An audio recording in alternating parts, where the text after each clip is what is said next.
Bit later than usual, but we don't need to rush these things.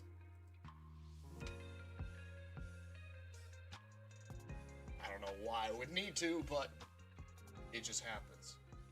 So where the heck did the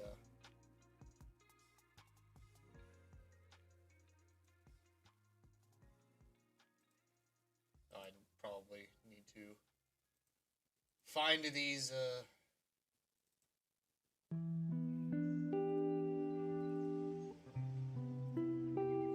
back. Why? Okay.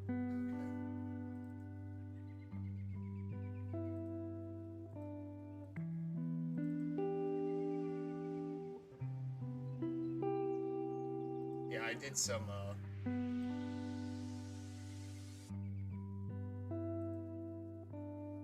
reorganization on my computer files, and that has disappeared now. Okay.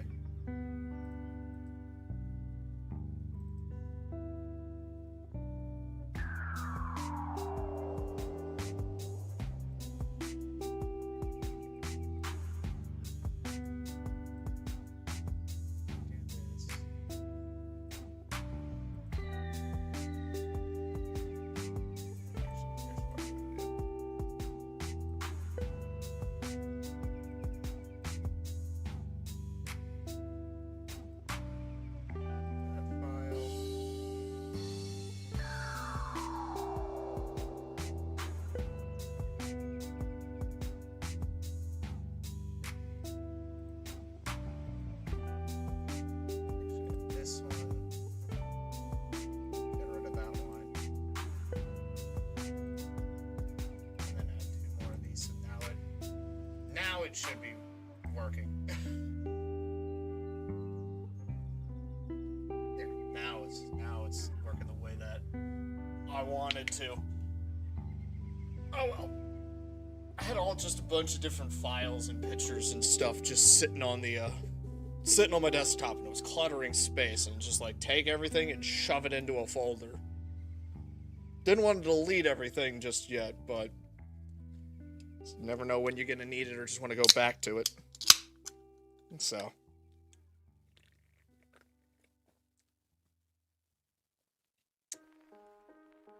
But hello. How is everybody doing today? And a happy belated birthday to our very own irradiated rodent, radiation hamster.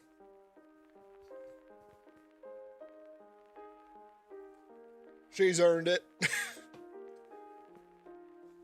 Kind of weird saying you earn a birthday.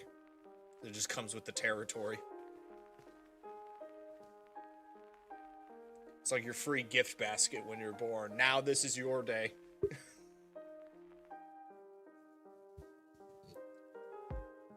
Needless to say, I've got some interesting things to be looking into as far as what we're going to be looking at, as far as what we're going to be going into.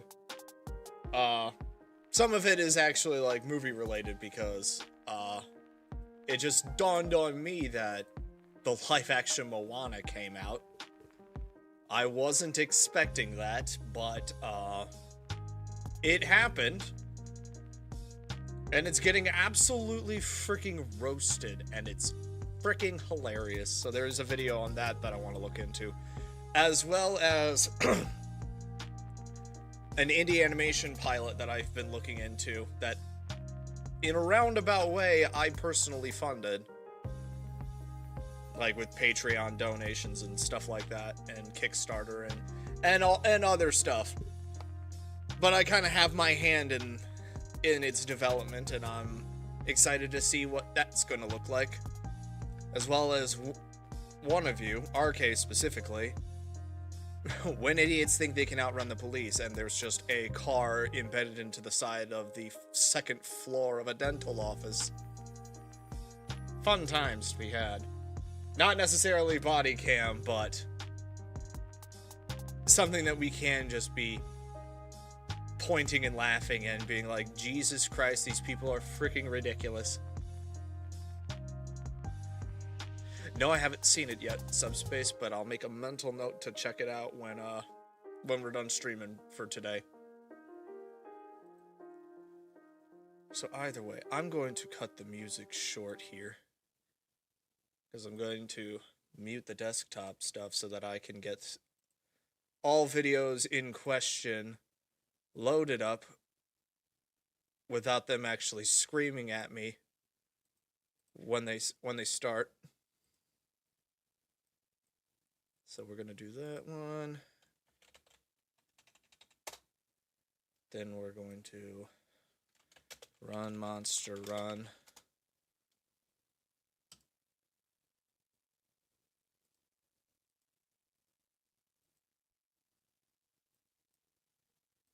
Oh boy, somebody gifted something to me. Give me a sec while I get everything situated that I want to.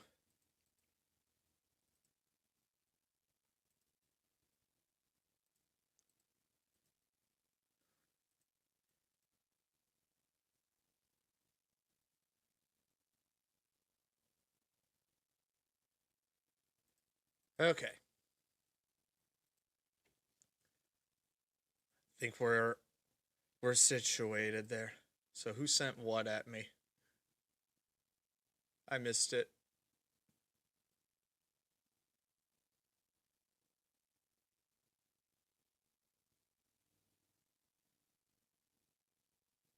Oh, Jezza sent me the entire country of Norway. Cool.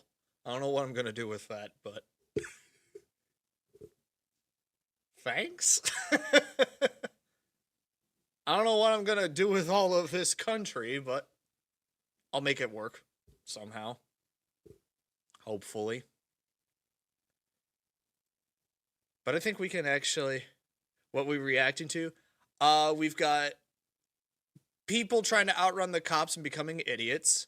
Another indie animation pilot that some of my money went into the development of. And we get to absolutely roast the live-action Moana movie, which surprisingly came out recently, and it's not doing good. So it's really nice. That's what we're going to be looking into, Mana. In reverse order from that, though. So stick around. The funny is going to happen here. Starting off with. Is I don't know how many people are aware of the channel Disparu. But he's a personal favorite of mine when it comes to bad movies, bad shows, just bad entertainment industry all over the place.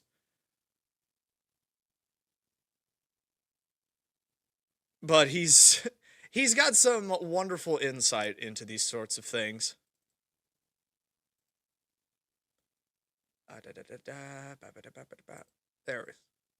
There's what we're looking into. Or trying to find. And if we're going to be looking into this, I'm actually going to move the chat over here because his camera favors the left side of the screen, as you can see.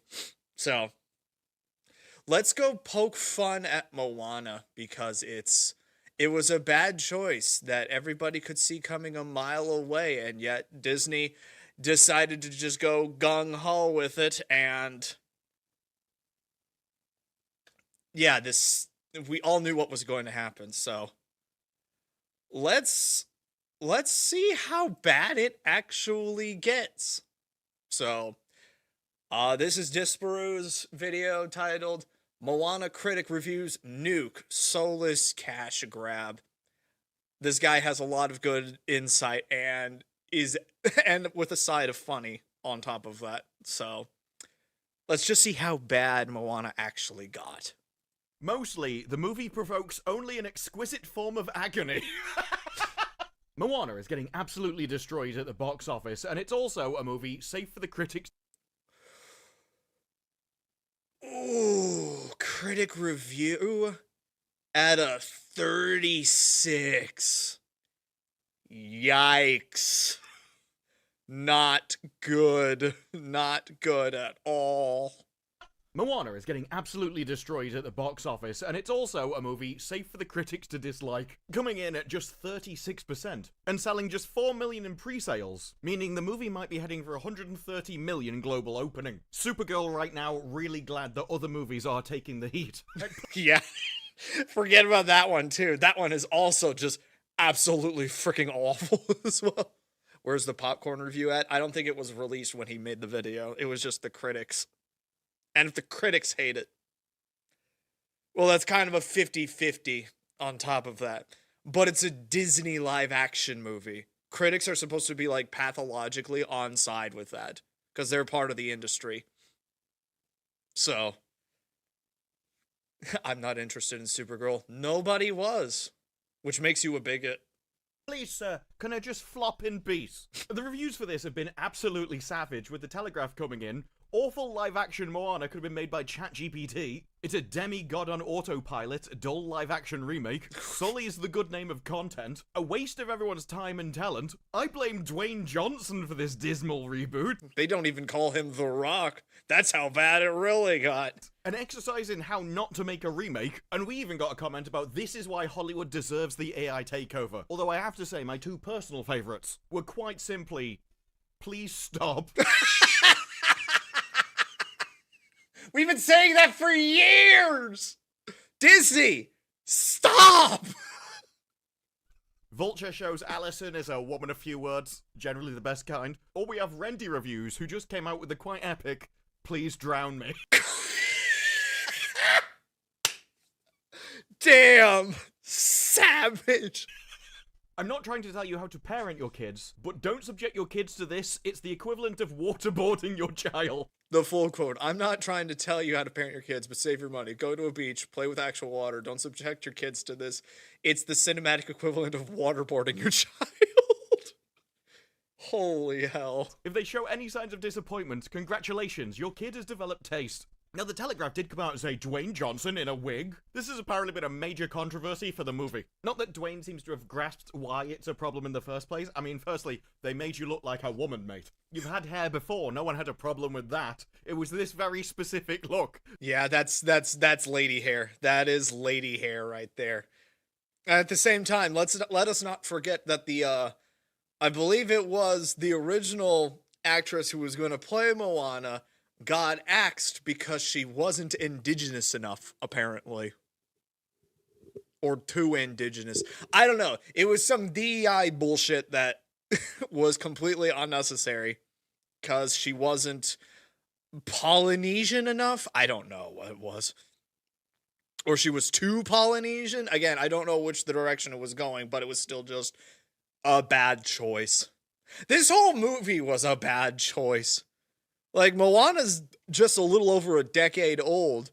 Many people have pointed out you don't have the nostalgia for this like the other live-action remakes had going for them. And that's all that they had going for them. This is just another nail in the coffin of why Disney just needs to freaking stop this right now. That people took an issue with. But Dwayne, he's like, nah, don't worry, I get it. I'm a pretty well-known bald actor. It's not the problem here, mate. It's that you look like you're trying to get a role in The Odyssey next to Elliot Page. Oof. Oof.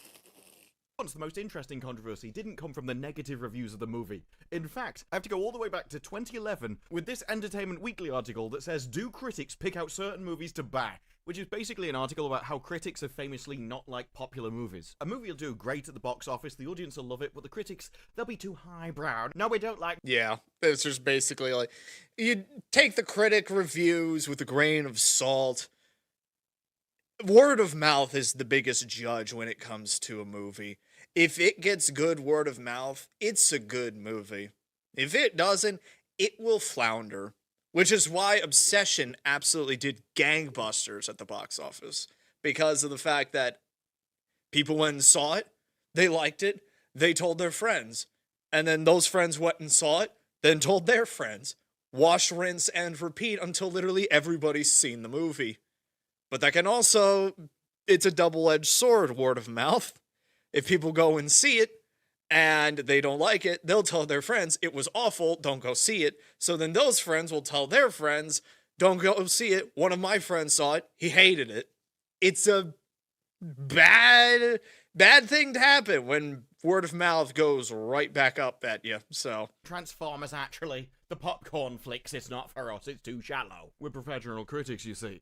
But that isn't why I bring up the article, it's because this was written by Owen Gleiberman, one of the only critics I've seen that wrote an absolutely glowing review. Oof! His credibility's out the window now. About Moana. This live-action remake works 100%. And somehow, by liking a movie, just managed to piss people off more. Because he's the same guy that wrote the most devastating Supergirl review. What is this guy's problem?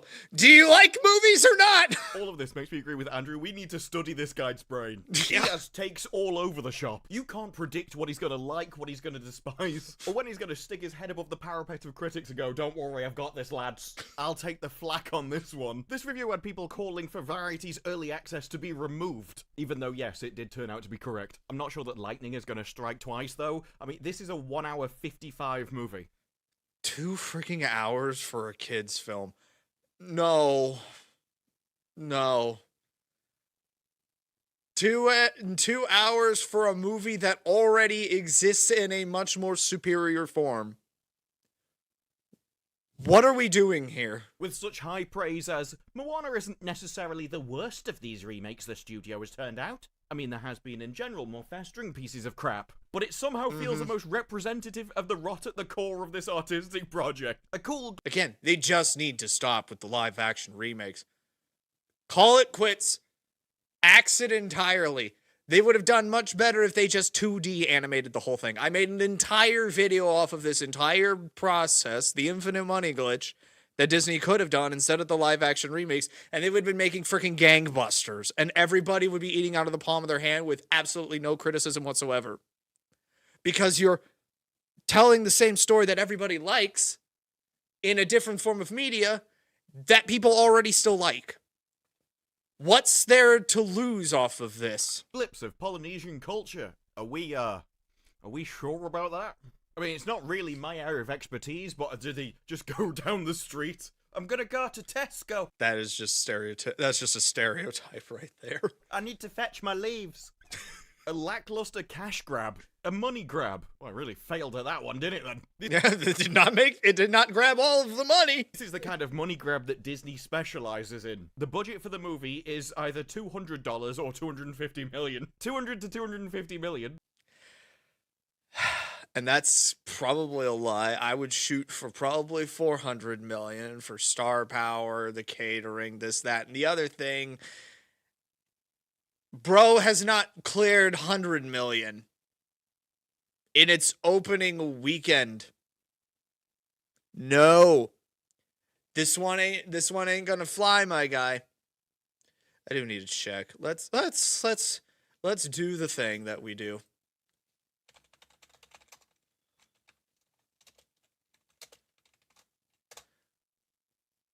Let's see what we're doing here. Disney's live-action Moana remake debuted in theaters yesterday, opening to an underwhelming estimated $42 million to $45 million domestically over its weekend. including the 4.5 million earned in Thursday previews. The film grossed about 18 million on its opening day. A Disney movie did that. Because the film carries a massive $250 million production budget, before global marketing costs, this slower than expected start places it in the tough spot to break in even in theaters, tracking similarly to Disney's Snow White remake. Internationally, the film is aiming for an additional 70 million to 75 million, but it will need strong, long-lasting legs with family audiences to justify its hefty price tag. It's not going to last. It's not. So let's put this into perspective as well. What was the original Moana's box office numbers?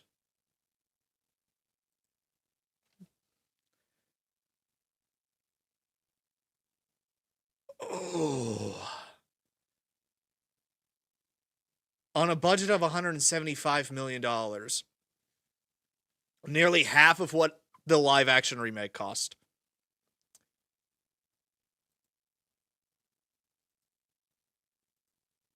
It made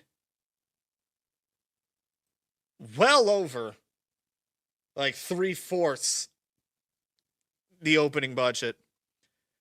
From 18 million for its live action remake, it made 56.6 million on its opening weekend. For a worldwide pull of $643 million. This was a success. This was a massive success for Disney. Moana is by no means a bad movie. It's a very good movie. The problem is that this movie came out 10 years ago. Actually, no, it came out 9.5 years ago. It's not even a decade old, and it got the live-action remake treatment. What are we doing here? It did gangbusters. It had one of the most iconic songs that was released in a long time. And this live-action remake is going to freaking flounder. And I'm so happy that it's going to crash and burn. I'm so happy for that. It might hit 130. If Oliver Twist was doing these kind of cash grabs, he'd starve to death. And it's now expected to make just $45 million in its opening. Maybe 40, because on Friday it pulled in significantly less than expected. And you have to remember, this was a movie originally expected to make 60 to 65 million in its first weekend. And it was bad then. Even Variety describes a $40 million opening as catastrophic, given its $250 million budget and hefty global marketing spend. Now let's say, for instance, if Obsession had that sort of opening, that's great. Obsession cost $600,000. It didn't even cost $1 million to make Obsession. And if it pulled $40 million on its opening weekend, or just $40 million in its entire theatrical run, that is amazing. What? I've just gotta look this up now, just for a point of comparison. What is Obsession currently sitting at as far as? Holy hell. You guys got to see this.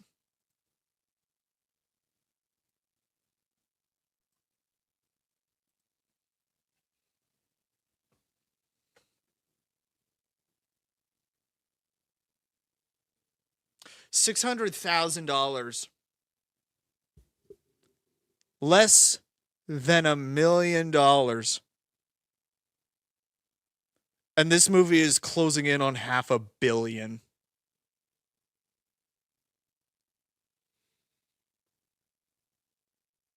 Hollywood, wake the hell up. That is insane. That is wholly uncalled for. How did Masters of the Universe fare? Let's see.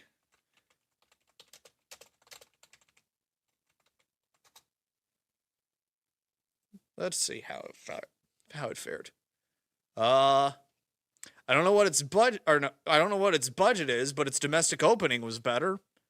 Worldwide, it just a little over $111 million. Again, you don't need to go over the top. You don't need to take all these unnecessary punishments and everything. Yeah, what did Moana 2 get? That glorified we were trying to make a TV series, but then we realized that was going to fail. That tracks. It made $1 billion. It made $1 billion. A sequel that nobody really liked, but it was geared towards kids who ate the slop up. It made $1 billion worldwide on an even smaller budget than the original. How much did Mario Galaxy make? This will be the last one that I'm going to look up before we go back into the video. Super Mario Galaxy. It also made $1 billion. On an even smaller budget. With, let's be honest, a much larger IP. So, Disney doesn't know what it's doing anymore. The spark is gone. Disney's dying, and I'm all here for it. I think we're all here for it at this point. The chickens have come home to roost. They looked at Supergirl's massive loss and thought, hold my beer. What's a real head-scratcher is how it can feel so lifeless with real people. Virtually every aspect of this film feels stagnant, and fake as the bodysuits Dwayne Johnson wears during the film. Look, he's getting on now. There comes a time where you just can't keep pumping stuff into yourself. Oh, what a tragedy it'll be when at some point the movie industry realizes we can just show men who aren't on chemicals. Flat, dull, and uninspired. This Moana remake is a drag. I originally thought it said dog. That would have been funnier. A carbon copy of the original, but it's worse in every way. I don't even know what that means. Actually, maybe I do. There are some things that get lost in translation. This is especially true in several English comedies, where they then take them to America, fill them with an American cast, keep the same script, and it's awful. They're literally the same words being said, but it does lose something in the translation, either with the way the different people look, or sort of just the general delivery of the lines. And in fact, the shows that tend to work when they go from England to America is where Americans turn it into their own thing, where they don't actually go for the carbon copy and do change it to fit the medium and the culture, like The Office or Top Gear. Or Thomas the Tank Engine. Big culture shock there when I discovered the British version of it. And I'm like, I grew up with the American version, so I kind of know things differently. But at least they kept the same vibe, the same story, but changed the lingo so that it made more sense over in the States. So, yeah. It's like you admit that in the conversion you are going to lose something, and so instead you have to add new strengths from the medium. Otherwise, why change the medium in the first place? If you're just going to try and repeat what you've done before, why bother? A bit like gender swapping a superhero. That if you don't actually play into the strengths of the swap, why bother in the first place? You may as well have just left it how it was. A soulless venture, offering little inspiration to go beyond what has already been done. Unapologetic cash grab, painfully repetitive. It's a reasonable 3-star film, which it arrived at because it copies everything from a 5-star film. I think a real metric for how bad this movie is going to be is if Shea Frillis does nothing with that crab that's on screen for like getting new faces to work with his videos. If he can't get that crab live action to work for his videos, that's when you know frickin' live action Moana sucked balls. Rather than reinterpreting a masterpiece, it just recreates it scene for scene, line for line. There is no fresh perspective, meaningful reason for its own existence. I don't think Doug Jamieson understands what the concept of a live action remake is all about. It literally is just say it again, but worse. Say the same story, but make it look awful to the eyes. Which is why I say if you're going to tell the same story again, which is by all means acceptable to that degree, if the story is good to say or good to tell, put it in a medium that everybody can appreciate. Which is why I say take the 2D classics, turn them 3D, take the 3D classics, turn them 2D.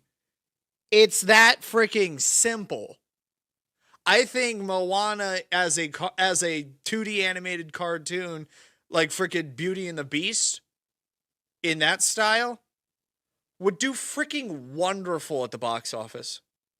Absolutely, it would do wonderful at the box office. It's an interesting point that if you're going to remake something, what made you decide to do it? Okay, so you're going from animation to live action. Why did you decide to do that? If your answer is money, it seems like people can tell. There was no new technology. You didn't think you could bring anything or add anything. Instead, it's just like Skyrim, updating the trees and then retelling you the same game all over again. I'm not remotely surprised by the Moana negative reviews, because this is one of those free pass to bash type movies. However, I know that even without seeing it, it wasn't worse than The Lion King, Snow White, or Mulan, and yet the score is lower than all three. That's just because everybody's catching on now. Lion King, yeah, it made freaking $1 billion and everything because animals on screen, yay, woo, and everything. But then when people saw it, it's like, this is just the same story, just it looks worse. And then Snow White comes out. Oh, actually, in the order. Mulan comes out, completely butchers the story in and of itself, and gives you absolutely no reason to like this movie because it takes the original and just guts it. Removes all of the good parts and just keeps the bad in. So they're like, that's an awful rendition of a movie that I really liked. And then Snow White went and did all the Snow White that it could. So now everybody's on to it. Mulan butchered the story. Yes, because there is no songs in the live action Mulan. There is no what's the dragon's name? He's not in the movie at all. Basically Mulan is girl bossing her way all the way to Sunday in that movie, as opposed to, working hard and earning her keep and earning the respect of everybody around her. No, she's just super special, awesome right out of the freaking gate. Yeah, Mushu's not in the live action remake. No. Make a Man Out of You? That scene doesn't exist either. None of the songs exist in the live action Mulan remake. None of them. It's a completely different movie. And it sucks because of that. They give the main bad guy some, super special, awesome witch bitch to enhance his powers and everything, but Mulan's also got, chi powers and everything. It's, for lack of a better term, retarded. And it's just a completely different story in and of itself. The original is far better in every way, shape, or form because it actually makes you feel something. So... yeah, Mulan got everybody thinking, wait a minute, these live-action remakes are changing the story in a way that I don't like, and this isn't good. And then Snow White was like, hold my beer, and just shat all over everything. And then they're like, oh, these live-action remakes are bad. And now Moana's here to remind everybody, yeah, it's bad. It's very, very bad. Thanks to Snow White, everybody's caught on to the gimmick, and they don't like it, so they're just not even going to frickin' bother. And it's an interesting point, because the Marvels got 63%, which was even worse. The Marvels lost money, by the by. Compared to the Moana's 39. Do we really think that Moana is going to be worse than the Marvels? Or is it because the Marvels was pitched as some sort of girl power movie, and so they supported the message? Black girl magic! If your main critique... Yep, exactly. It's now advantageous to shit on Moana now because it's in vogue. It just did everything the same as this other thing that I really liked. It doesn't actually sound as if it deserves all the bile that it's getting, especially when it's getting more than the Marvels. It's just like, Again, because everybody's caught on to it. So now that the entire audience is against it, that doesn't like this and everything, all the critics are going to be like, "You're so right. I totally agree with you. Subscribe to my Patreon, please. I'm desperate for money." That's what's going on here right now. They're seeing the tide shifting, and they're following in tow to stay with the masses, to make the most money, and to save the most reputation out of all of them. Because if you know Moana's going to be bad, if you know it's going to suck donkey dick right out of the freaking gate, you're going to believe all of these freaking critics that are saying, yeah, it sucks donkey dick. You're going to be like, yeah, these guys are smart. When in reality, you should be looking at each and every one of these people and say, yeah, they rolled over real quick. The cowards. It's uncanny valley. It's awkward. More of the same. Just a cynical cash grab. It doesn't make any new creative choices to dampen the material. But that's like praising dingy water fountain for not coming out brown in comparison to Britain filtered tap water. The only meaningful difference is the change in medium, which somehow takes away the beauty and makes it look drab and ugly. Little to be surprised. Because that's what animation does. It can kind of exaggerate things. Make things look not realistic, but it's more pleasing to the eyes at the same time. Surprised or excited by. Seems like a lot of the reviews are, I went and watched it and I just got what I was kind of expecting. But because it's a Disney kids movie, it's an allowable movie to bash to prove, we don't shill for everything. Exactly. Just what I was saying. It's safe to now agree with the general public that, yeah, bad movie is bad, as opposed to just give it a chance, you bigots. It's going to be interesting when we see the reactions to a movie coming out very soon. And because of these reviews, we have had people from the movie. Yeah, he's talking. For anyone who's trying to pay attention to that little nugget that he dropped there. Each kids movie. It's an allowable movie to bash to prove, we don't shill for everything. Which is going to be interesting when we see the reactions to a movie coming out very soon. He's talking about Christopher Nolan's The Odyssey, which I am already telling you right now is going to be bad. It is going to be very bad. It's probably going to still make a lot of money just because of the fact that it's a Chris Nolan film. The guy that made The Dark Knight, the guy who made Oppenheimer, the guy who made Interstellar. He's got a good reputation. But what he's done to The Odyssey is unforgivable in every freaking sense of the word. Every freaking sense of the word. I just honestly say, if you really want to get into some sort of retelling of The Odyssey in an interesting and unique way, listen to Epic the Musical. That one did it right, and it's super freaking entertaining to not only listen to, but also watch all the different animatics that have come out of it. It is very good stuff. Far superior than whatever slop's going to be coming out in the theater that's masquerading as Homer's The Odyssey. Plain and freaking simple. It is going to be absolutely god-awful. And because of these reviews, we have had people from the movie come out and start defending it. And so the director himself did an interview yesterday with Variety, where they specifically tackle this criticism that it's a one-to-one adaptation. Now, he does say it would be a mistake if you made a movie about Moana and didn't stick to the story. But we do revivals all the time. It's the lifeblood of our business. We try and breathe something new into the text. So we have seen... We try and breathe something new into the text.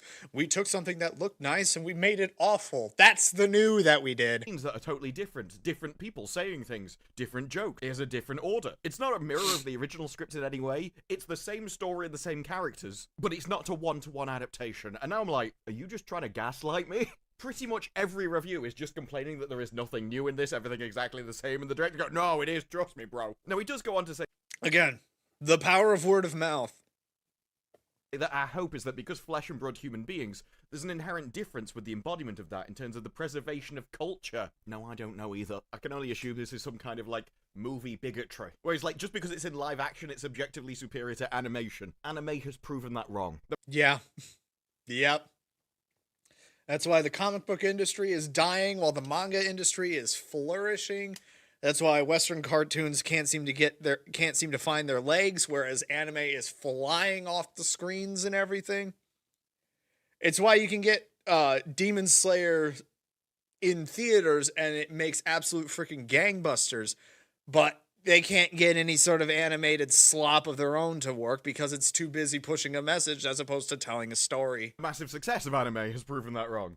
And also what the movie feels like when you see a 16-year-old who's in the middle of a storm or facing a lava monster. That's a very different feeling than when you're watching the animated version. Because you have this little thing called realism to overcome. You can excuse that when it's animated because animated allows everything to fit a certain style from start to finish with every single character on screen. It's all in the same style, so it all seems to fit. But when you put a live action human next to the cartoonishly giant freaking crab, something's not gonna look right, don't you think? Again, I don't think he's a very big fan of anime. To suggest you don't get attached to the characters is just wrong. But I can kind of see where he's going, where it should feel different, or maybe it's easier to feel more for a real person than it is for a cartoon character. The problem here, though, is it's almost like he thinks that's what's going to do the work. He's not talking about how he actually used this in his movie in order to add something deliberately. He's almost like he just assumed that, well, we've converted it from animation to live action, and so that will bring something. It's not anything he had to do. He's just thinking that the conversion is all that matters. No. There's more to it, bud. The improvement was just going to be an automatic upgrade because it's live action, and that's just not how it works. I will always say this as well. Live action is inferior to animation straight out of the gate. Again, going back to like the gender swap versions of Superman and Supergirl, I do 100% think you can have advantages of Supergirl over Superman, but you're going to have to play into the strengths of the gender. Like, you're going to have to be incredibly hot and skimpy and give the guy something to watch. Yeah. I'm not going to watch that because it's not real. First off, not really interested in superhero movies anymore. I'm kind of burnt out on them after Endgame. Second off, not really a huge aficionado of frickin' DC superheroes as well. And third off, I got nothing interesting to look at. If you don't do that, there's no point in doing it. So if you're not going to use the live action to bring something extra, then just thinking that putting The Rock in a wig is going to somehow improve on the animation that people already love. Yeah, that backfired on you, didn't it, mate? Although at least choosing Dwayne because he's Maui means they put more thought into the casting process than Christopher Nolan. Do you? Yep. At least they've got that going for them. It's just that it doesn't look right. You got Dwayne "The Rock" Johnson in a lady's wig and calling it a day. Sure, bud. Sure. Reads reviews. Do you reads reviews? Well, somebody didn't read this article to proofread it, I'll say that much. Hold on, I need a... More thought into the casting process than Christopher Nolan. Do you reads reviews? Journalism in 2026, folks. Do you read reviews of your work? I get the gist of things. Surprised he did an interview after that. Would have expected him to be in the corner of his house hugging his knees, rocking backwards and forwards. It's okay, they don't know. No, I am talented, I am. I've been doing this a long time. I think getting the sense of a conversation was enough for me. What sense of the reviews did you get? I need to know. Was it just drown me?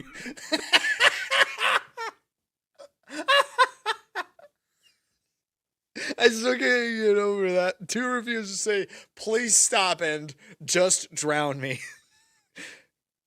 Such a fantastic way to encapsulate all of this. And after that, he just stops talking about him. I don't blame him, to be honest. It's like, I just want people to see the movie. I do know what the reviews are saying, though. I just want people to see my crap so that I get paid. Come on now! I need this job! What's your status on your Fiddler on the Roof adaptation? Oh my god. Stop! This is Hollywood. They're fiddling everywhere. In animation...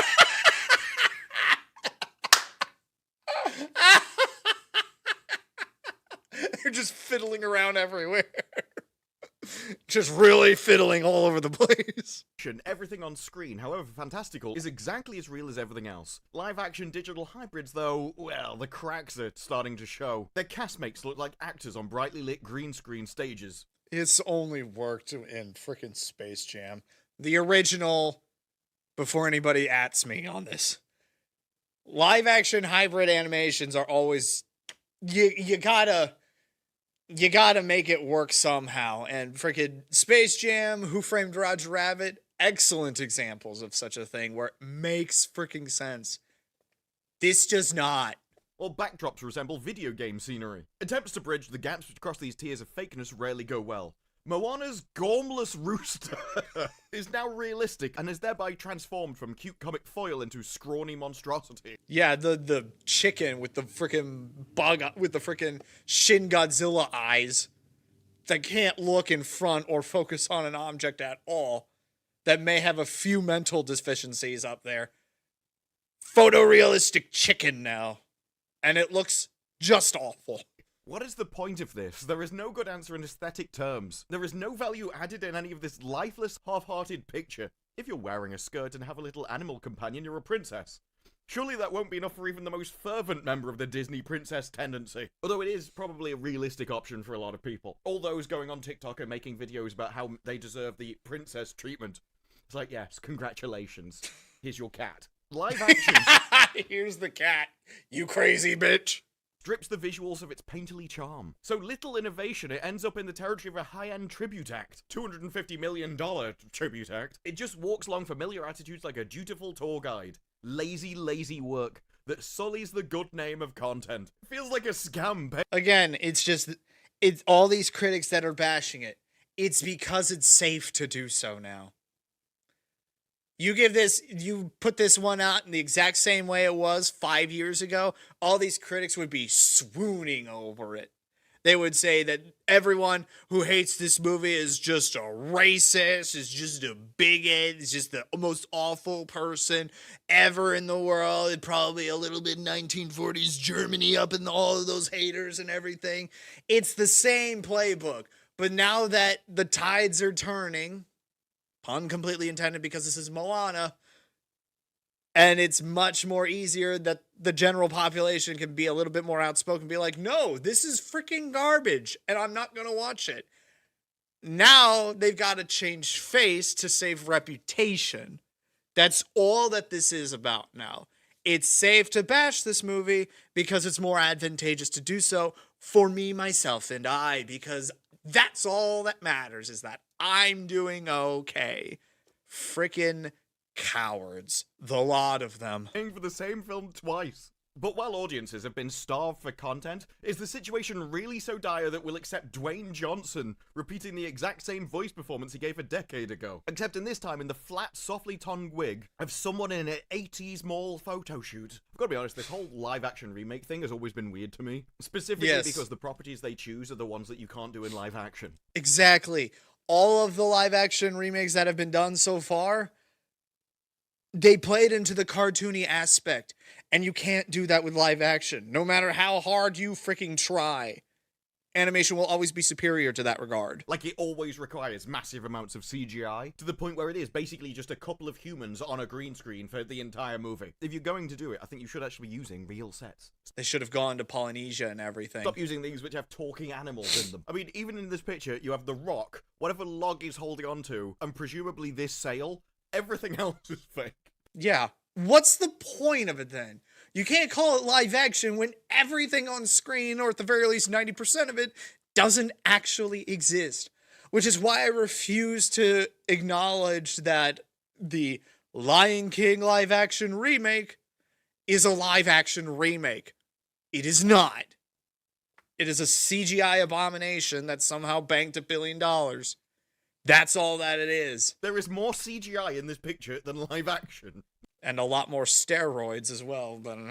Yeah, this Moana still looks largely animated. Supposedly, some scenes were shot in Hawaii. I couldn't tell. Disagreeing with the director, they say any differences in script or performance exist on a purely molecular level. There might be a few extra jokes. At one point, Clement does a voice he didn't do before, and there's zero attempt to create a unique look to the film's ghostly spirits. They look like a haunted mansion animatronic. And I think when your critic reviewer started talking about the textures of Polynesian hair from an English newspaper review, you probably lost the plot of it by then and could have stopped a while ago. Yeah, pretty much. Pretty freaking much. Now they're just really going in for it. Again, it's safe to bash, so let's just go gung-ho and not hold back now, because if I get a little bit more vicious, people are going to like me and subscribe to my newsletter and give me money for free. Let this be a warning to you. Sounds like a threat. Moana, Gone and Goodwill is a warm-hearted adventure about female empowerment, environmentalism, and the power of ancient Polynesian biocentrism. God, I absolutely freaking hate that we have all of these freaking buzzwords about a kids movie where the primary audience aren't going to know what environmentalism, Polynesian biocentrism, or even the concept of female empowerment actually freaking mean. They want to go see a movie about a character going on an adventure to save their home from being destroyed. They don't care about freaking global warming bullshit over here. They just want to see the animated movie, sing to the songs, and enjoy the jokes that come out of it. That's all they want to see. They don't care about your freaking politics. So keep it out of the freaking kids' movies. For the love of God and all that is holy, just stop. I don't think there's ever been a sentence written that makes me not want to see a movie more. If any of that is true, anyone that went to the live action went, this is awful, I'd be like, yeah, you should have known that the first time. But now this live action turns everything leaden, limited, and dull. Would have thought the female empowerment would have done that the first time. The twist this time round is that it's rubbish. A lot of blame lands at The Rock, who at 54 is at least 3 decades too old. Johnson is stuck with his wearisome mannerisms, cheesy grins, and arched eyebrows like he was a wrestler. When he shouts, it's Maui time. It's Morbin time! Yeah, I was just about to say, he's about to Maui all over those guys. The moment lands as one of this year's cinematic lowlights. Mostly, the movie provokes only an exquisite form of agony. Quite a few people have likened this to AI slop. What if we just make this live action into ChatGPT? Exactly. It looks like that. It really does look like that. What if we made Maui look exactly like Dwayne "The Rock" Johnson? And that's what you got. You go into Grok and punch that code in, and that's what you freaking get. And Disney was like, yep, looks good to us. And it still didn't justify the $200 million cost. It's tragic. A true pox on a film that was made with the best intentions. I don't think there was any good intentions behind this movie except I want more money in my bank account. That was it. That is all that this is about. Oh, Moana was a recent movie that we made that made $1 billion. And the sequel also made $1 billion. And everybody loves Moana. Let's release it again. But this time we'll put real people in it and all this other garbage. And no. Unambitious, uninspired, sticking beat to beat in many places for the same jokes and sequences. It seems like an interesting example where everyone's going, no, it's exactly the same as the first one, but it's lost something. If they liked the soul first one but didn't like the remake, obviously it's not the actual content of the movie which is the problem. Instead, it's the more peripheral stuff. It's how it's made. It could even be that making something live action ruins it in itself. There's an interesting thing that happens in VR where you put it on, you get put into a pixelated world, and your brain just immediately accepts it. Everything that you're seeing backs up the world, and the fact it's not photorealistic doesn't matter. As long as you get immersed into the world, you believe it. But the CGI... Because if it all follows the same artistic pattern, I can go into any VR game right now and I have absolutely no cognitive dissonance or uncanny valley feeling to it at all. I can look around all over the world and see that it all fits the same aesthetic. I can look down at my virtual hands and they, again, feel the same aesthetic. So it all blends together. But when you have these clashing ideals and everything, and these clashing styles, it doesn't fit well. And green screens and the volume and everything we have now doesn't look real. You can see, even in this, it looks like she's popping off the background. And yeah, it doesn't fit. I'm looking at this, and this just doesn't look right. It looks like a bad Photoshop. It just doesn't look. She's not there. The light doesn't blend right with it. It just doesn't fit the same artistic aesthetic. It just doesn't. Even though you can go, well, that's just how cameras work. Lots of things have blurred backgrounds. You do yourself. There's something about the way things are lit. Everything just feels off, and that pulls you out of the movie. That's what you call uncanny. There's just something wrong with it. I can't adequately describe what I'm looking at. It just doesn't look right. But when you have it animated and you have the clear instructions of everything is going to follow the same exact animation style from start to finish, background, foreground, center stage, everything, it doesn't feel off. Maui in the animated version doesn't feel off because all the characters have that sort of exaggerated, cartoony look to them. So when you put real people in with realistic cartoons, there's a bit of a problem with that. And as long as you're noticing that all the time, especially when there's other fantastical elements that you're supposed to get sucked into the movie, it probably stops the same connection that they had with the original piece, where it was all just animation, which made it far more believable, because it was all part of like a unified, cohesive product. And The words get taken right out of my freaking mouth there. My brother in Christ, this isn't freaking rocket science. If us two schlubs can figure it out, why can't $250 million figure it out? that's why I wonder if people are actually critiquing the right thing. Like, did they just watch it and not feel anything for it? And so they looked for what it was and like, no, it's just the same as the other one. This feels pointless. I do wonder if they would have had the same complaints if they were immersed in it. Because it seems common sense to me that obviously you'd want to stick to the original work. Like, if you like the original movie, a live-action movie should be the original work. It shouldn't be changed all over the place, like a lot of the critics are suggesting they want. But if it had been changed, especially if it got changed and was worse, which it probably would be because you would have a preference for the original naturally, that's why you went and saw this movie in the first place, I think that would just lead to different complaints. I think this might just be more a case of people have a problem with the movie, and they're looking to try and explain why they have a problem with it. And so because they came out thinking, why have I just seen that movie? That was pointless. Because it's less than a decade old. You have seen this movie already. It just made them feel like they'd seen the same movie twice. Maybe it's because there's so much CGI in it, it just seems all fake anyway. But I may as well have just watched an animation. This doesn't add anything. This isn't actually real. But I can only just think from my perspective. If you wanted to adapt Deus Ex video game, and then altered the plot, and then altered loads of the plot, I wouldn't like it because you've altered the plot. Because then it's a completely different story then.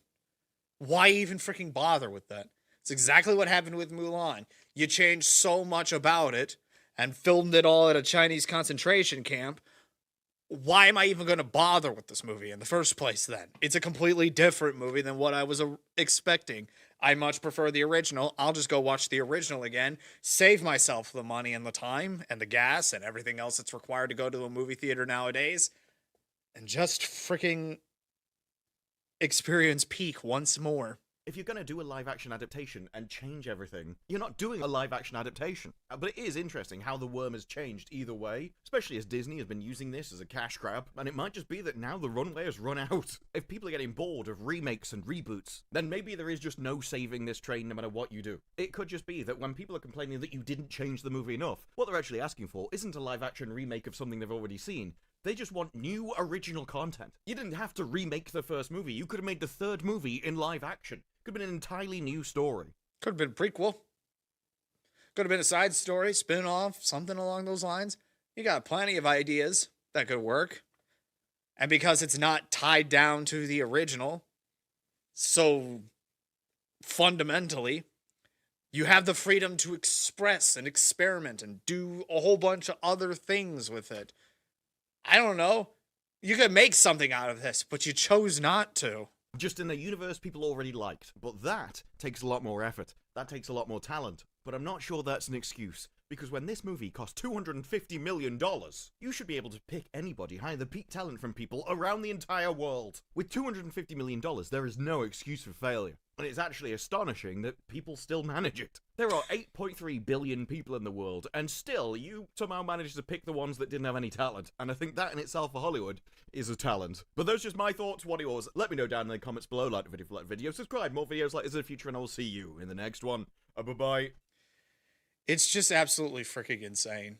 It really freaking is. Like, how many times are we going to be doing this? The same song and freaking dance at the end of the day? How many more failures are you going to be able to stomach before you just can't go any further and just keel over and die? How much more are we going to have to go through with this? it's going to break.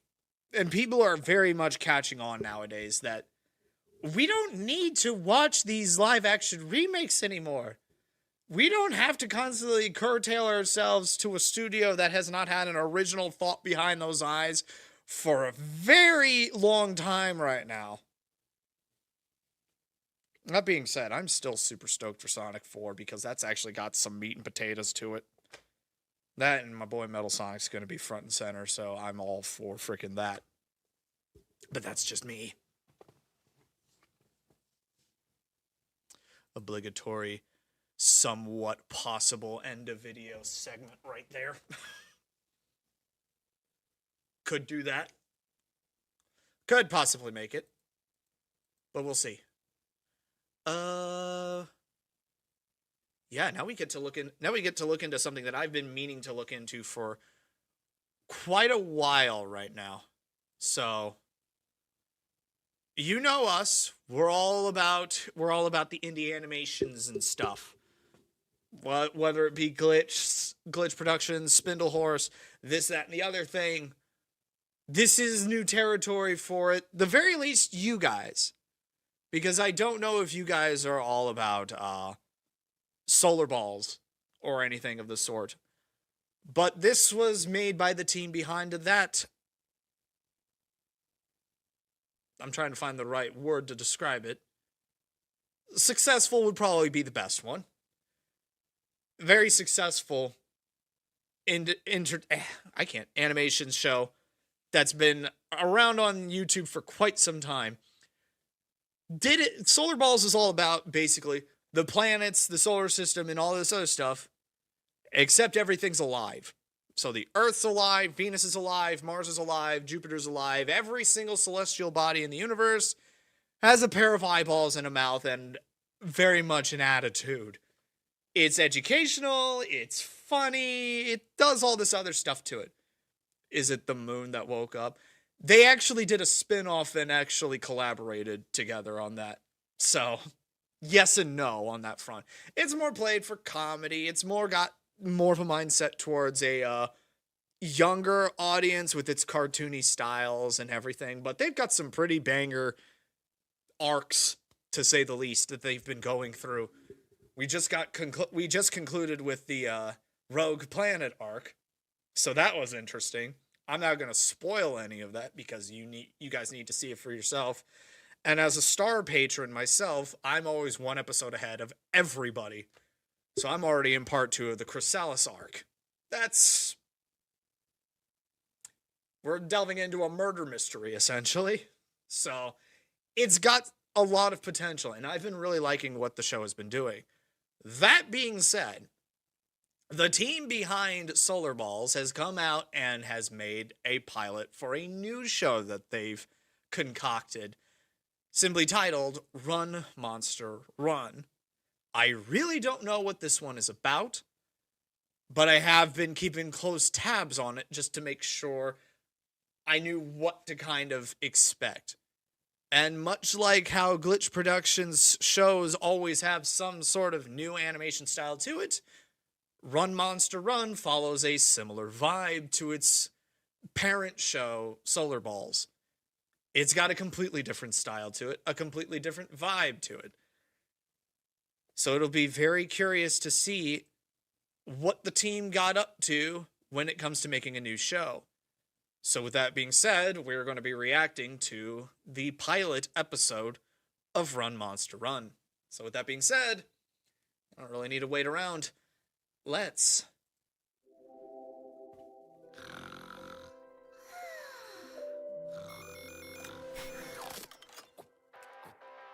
Hello, world and friends.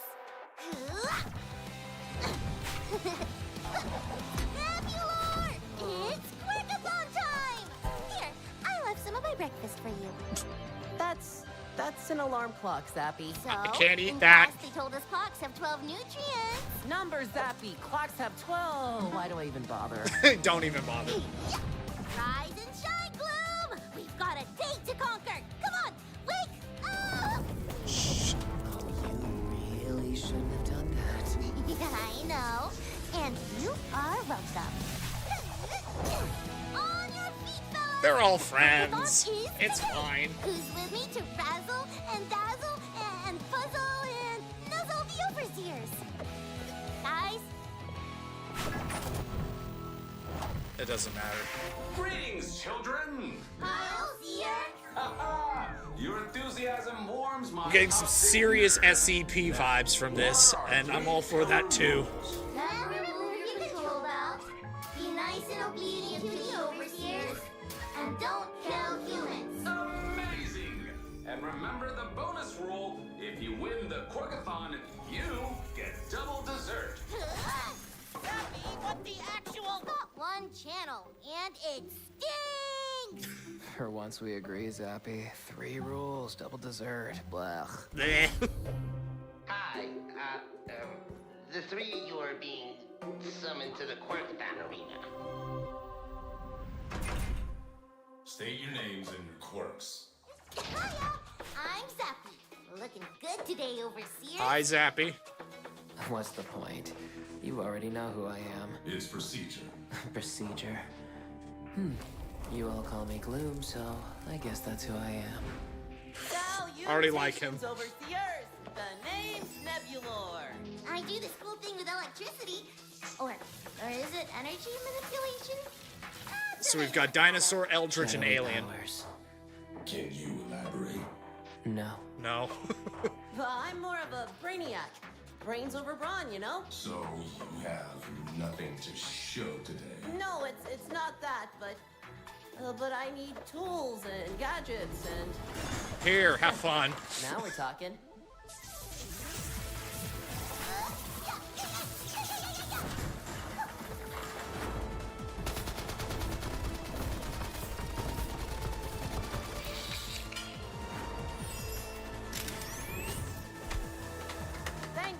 Thank you.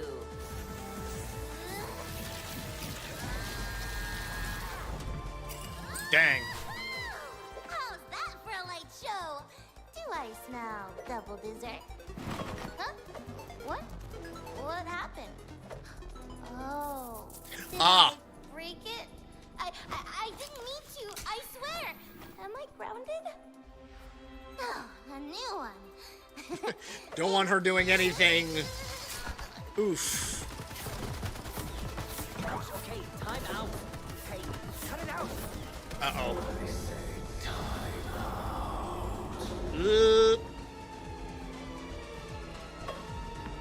How did I? Well, now he's got teleportation powers. Face, losers! The so-called quirkless genius prevails. Well, that's because the other two did a little They oopsies. broke the rules, didn't they? By accident, let's be honest. Wait, I promise it was an accident. Oh, no. Please, get me out. This is a mistake. I promise I won't use my powers like this again. Please, get me out. Chief, are you sure this is necessary? They don't seem to understand their powers. Neither do we, 404. That's the whole point. But Don't forget why we are here, Rookie. They are monsters. Understood. yes, sir. Good. Big SCP vibes from Oh, this. and don't release them until the morning. Good night, 404. Sweet dreams, Chief. This guy.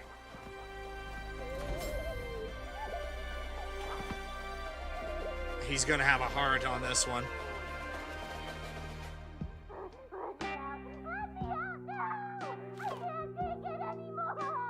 Would you keep it down, Zappy? I said keep it down. Oh boy. Keep it down. You can open dark portals? Yes, no, I don't know. New quirk, I guess. Wow. Who cares? Congrats. Shut up. Thanks. Now keep it down. Pretty please. Bye. Just no clips back These into his simple cell. rules. Is that really so much to ask? Again, it's just an accident, so. But you could do something to fix that.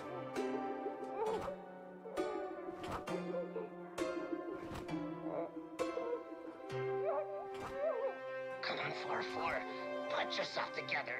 It's not even been an hour. It's been like 30 seconds, probably. And Zappy just can't keep it together. Oh. Ugh. This will cost me a promotion, won't it? Probably, bud.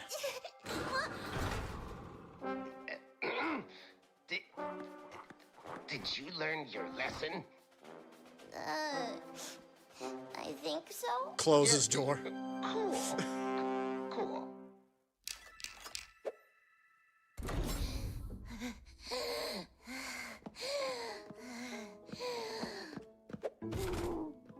You're on my bed. Get off. Zappy, can you not use my bed for your hyperventilation? Just give So maybe me she's a claustrophobic, so. hour or two. So, what was it? Which rule did you break? And please don't say you killed someone. Not yet. I accidentally broke my control belt. Uh-huh, hence the shiny new one. Looks looks good on you. Thanks, Nebulor. And you, Gloom? I may have attacked the Overseers. What? How did Gloom? Oof. How could you I didn't mean to. I'm not dumb. Well, I guess Gloom is turning into not my messing favorite. up was the key to But that's just success because I today. recognize the voice actor. Yeah.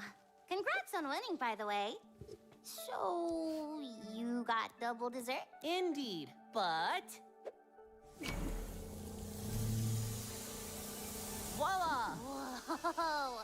I built a cryo sleep chamber to keep today's extra dessert just as fresh as when I got it. But how do we... There you go.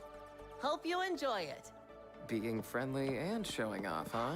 Yep, multitasking. This is very nice of you, Nebulor. Ah, Yeah, so kind, much friendliness. Now, can you all go to your bed so I can rest? Oh, I have a migraine because someone woke us up early. Wait, I've got one last trick up my sleeve. Follow me. And what's that gonna be, bud? What's that gonna be, Nebs? Behold, open cable. no, you dead? No! I just saw that first frame. Ow. Oh boy. Spare parts plus time equals cool random inventions. I mean, cool, but I don't think the Overseers will be okay with this. They won't. Relax, Gloom. Just enjoy it. I can't resist, Ramon. Neither can I, Ramona. Ew. Is this what overseers do when they're not in suits? Perhaps that's why they wear them? This sucks. Next. I'm not into it. Someone's uncomfortable. Hello, and welcome to the TDI's Overseer Training Program. We're delighted you've decided to join us. This is just on an open channel. Interesting. This is so wrong. I love it. What's TEDI? Your mission is to study and control the biggest threat humanity has ever faced. Monsters. Wow, monsters. Sounds scary. Sappy? That's You've been us. assigned to the OMG, or Office of Monster Genetics, where you will study 3 young samples from each of the monster classifications. 1 terrestrial, 1 extraterrestrial, and 1 dimensional. Wait, what? They are young and innocent now, but they will grow into dangerous and ferocious monsters that will threaten our existence. You must gather intel on their development, which powers they possess, and which potential weaknesses we can exploit in our war against monsters. Ooh, don't you just hate it when you find the lore channel? Work! Specimens are incredibly dangerous. When research is completed and their powers begin to pose a threat, you must eliminate every single one of them. What are our 3-pillar rules? Oof. Never remove your control belt. Be nice and obedient to the overseers. And don't get human. Well, that didn't lighten the mood. No, it did not. Okay. Oh, you had me going for a second, Nebular. Are you okay, Sappy? No. Ouch! Oh, my brain. Your jokes I can handle, but this, What kind of messed up prank is this? It's not a prank. Liar! Zappy, no offense, but can you not be dumb for a moment? Damn. You did not just do that! Is this because I woke you up earlier? Are you two getting back at me? Nope. This is me getting back at you. Wasn't really expecting a fight scene in the pilot, but here we are. Take a moment At to least calm between the down. heroes.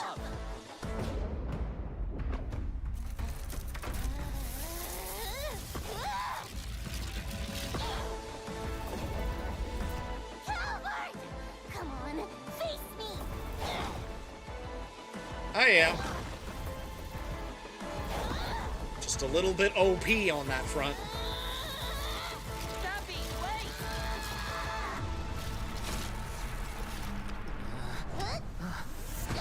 Oof. Well, there goes the bed. And 404's got some explaining to do.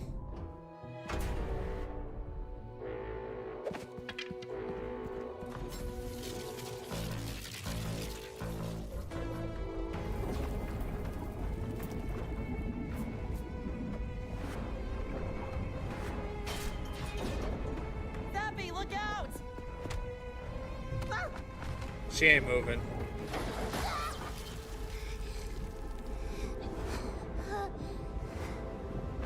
Wait, Zappy. I'm just gonna not. No, nuh-uh. I am not jumping into a mysterious portal of darkness. Wise choice, Nebular. Thanks. Ah! Althea, wait, you can spy on us? I try not to, but imagine my surprise when I take a peek at your room and bam! You have all discovered the truth of TDI. Oof. Ingenious idea, by the way. Tweaking the TV signal. How did I never think of that? You're not going to deny what we saw? What's the point? I'm gonna kill you anyway. Smart. Why don't we have a chat, you and me? There's so much I can share with you. The truth of TDI, the outside world, where you and your friends really came from. Or are you gonna go with your friends?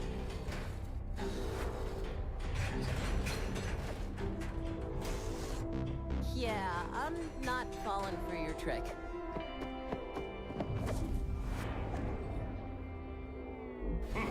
Smart boy. Whoa. Welcome to the void. Hello? There's nothing here. Zappy? Gloom? Anyone? Who goes there? Nebulor? Is that you? Zappy? Where are you? Right here! Where? Wait Okay, for over me, there. Zappy! I'm coming! Excellent form, bud.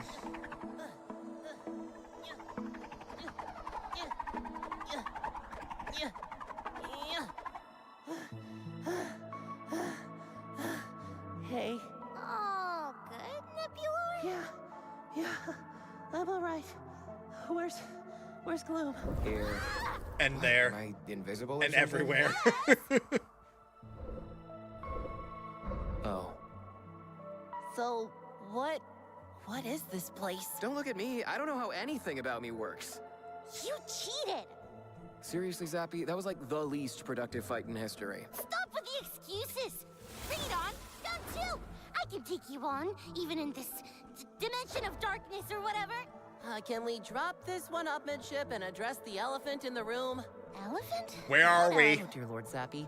We are the Overseer's lab rats. We are not learning from them, they are learning from us. And when they are done...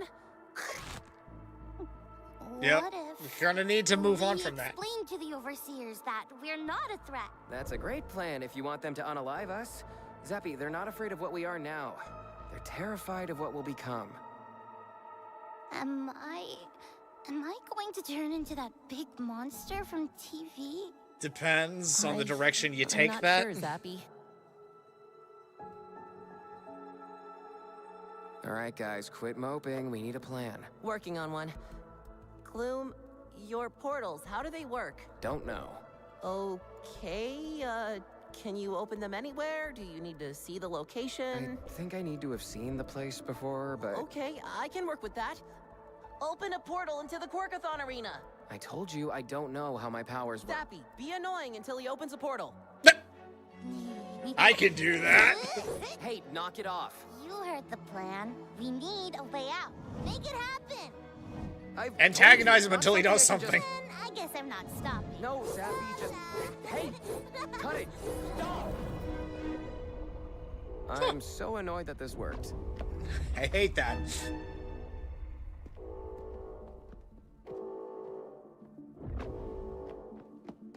But it took a toll on him, You though. alright? Yeah, just... dark energy takes a toll on you. Mm-hmm. Perfect. Pile of parts. How did you know pushing my buttons would work? By observing your fight. Strong emotions seem to fuel your abilities. And it's easier to annoy you than to make you smile, my friend. I hate Damn. you. Exactly my point. He can't smile. He's got no What is mouth. that, Nebulor?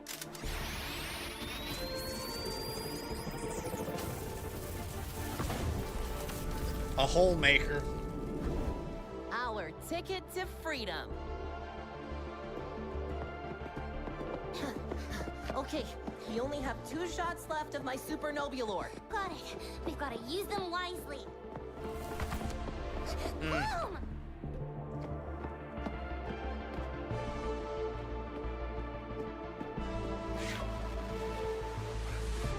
Oh boy. Guys, watch out!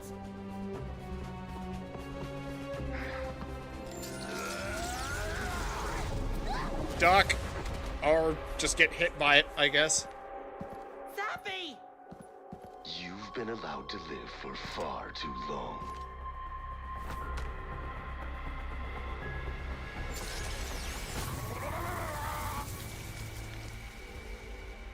Whoa. He's just straight up gone.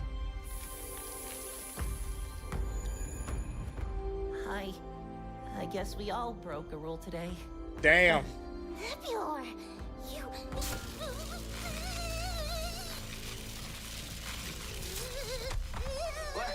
What did you do to the sheep, huh? Tell me! Not like this. Can't break free. She was right. You are all monsters. Yeah, Zappy's not gonna take that. Sitting down. Let you hurt my friends.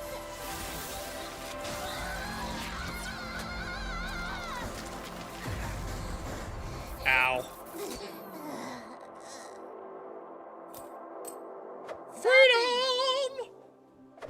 We got him. No, Zappy, you did this. You're incredible. Yeah, I was incredible. Not bad. Consider me impressed. We are leaving. Leaving? Huh. So you can go into the world and do more of this? You think you are the good guys? Nah, kids. You are beasts of destruction. It's Monsters. complicated, We unfortunately. offered you a happy, sheltered life. And this is how you repay us? Funny how you omit the part where you, eventually kill us. We can't control your nature, so we have no choice. If you don't like this, then don't expect the outside world to be any better.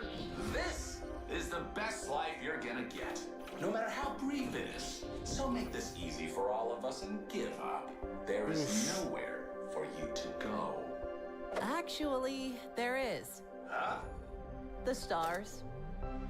Is that supposed to be an inside joke or? Bye! Oh, okay, I get it now.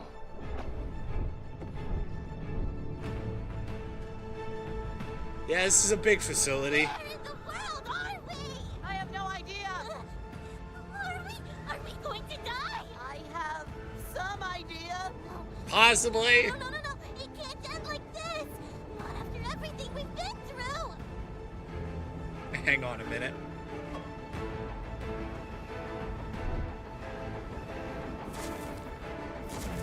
Is this a hug?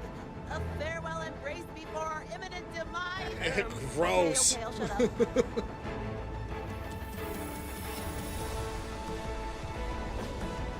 Ha! You did it! And we didn't need to be annoying this time. You're always annoying. Damn. Buddy, hold tight.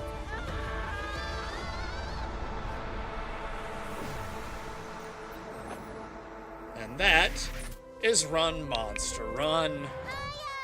If you liked the episode, good news!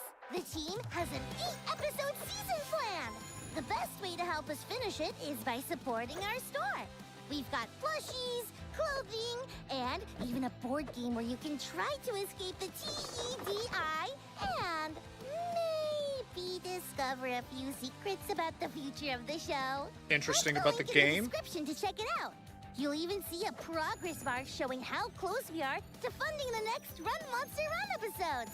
Thank you so much. See you very soon.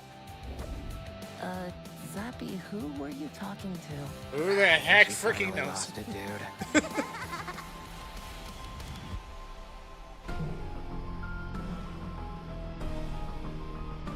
So now they've just got to escape this underground city complex. No pressure. None whatso-freaking-ever. But I most definitely like what I'm seeing here. I most definitely like what I'm seeing here. Oh no, she could break the fourth wall. That's always a dangerous power to encounter. Needless to say. But yeah, I like where this is going. I will most definitely keep an eye on the progress of this show. I mean, as a fan of Solar Balls, this was probably going to be a gimme anyway. So, yeah, like I said, I'm excited to see where this goes. And I can't wait to see when the next episodes are going to come out. And I may just look into getting that board game. I already have the Solar cards. Now I just need the Run Monster Run game. And then I've got the pair. I'll have to think about that. And then that's when that video ends.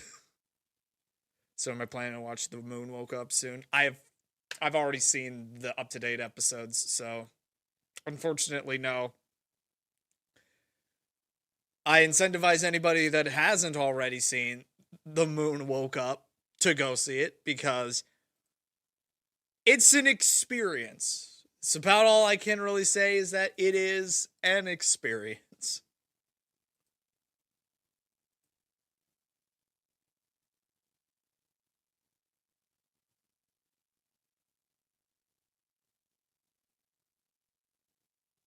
So now we get to look into the next thing. One last thing before we start our Mario Kart World escapades.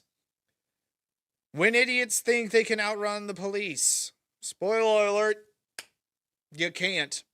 And if you think you do, and have, it's only a matter of time before they'll catch you again. It's not a matter of if the police can find you and catch you. It's when. So let's see how these people find out when. From self-snitching on social media to testing whether cars can fly, this is when total idiots get into high-speed police chases. What's the current location on it? Yeah, last I heard he was passing Orange. He stabbed someone at a pediatric office. Back in 20... He's going right out of the gate. I'm stabbing a mother yucker and leaving. 23, one wild police chase proved that if you drive fast enough in Florida, you'll eventually meet swamp water. Indian River County deputies were alerted to a driver fleeing north on Interstate 95 after attacking a doctor, so they made a hot pursuit. We're gonna need sticks probably on the vehicle. He's not gonna stop. This is a very Florida man maneuver. I stabbed the doctor, now I gotta run. License plate cameras locked onto the car, and the sheriff's Hawk helicopter drifted into position, while officers on the ground laid stop sticks, essentially throwable traffic spikes. They didn't work, but this idiotic suspect was about to make a grave mistake. I'm going off-road! Lesson: if you're fleeing from the cops, don't turn onto flooded grass. The driver, 28-year-old Nicholas Parchesco, was arrested at the scene, having likely added felony fleeing onto his list of charges. Ripped his rear bumper off. Subject on currency phoned out. Stay right. But not all high-speed chases require four wheels. In 2017, police in northern Czech Republic spotted a Honda CBR with a license plate so illegible it was begging for attention. Yeah. When officers moved in to check it out, the 49-year-old rider chose chaos and sped off, reaching an insane 138 miles per hour. These are always the dangerous through ones. villages. Things seemed to be going his way, until a dead end rudely ended his joyride. But Damn. It turns out the bike had skipped its technical inspection and flunked basic regulations. While the penalties for this fella weren't made public, you can bet they involved mountains of paperwork and a nicely enforced driving ban. Back in 2023, one dad decided quality time meant police chase with his kid in the vehicle. According to the Shorewood Police Department, officers had attempted to pull over that guy the was driver 49. for a traffic violation on the evening of July 24th, but he'd chosen acceleration over conversation, leading the officers on an unsolicited tour of the city. This way north on 27th from Capitol. Switch roughly to 60. Continuing past 25th. Attempted sticks at I'm waiting for somebody to just T-bone him. Just past Villard, speeds are at 75.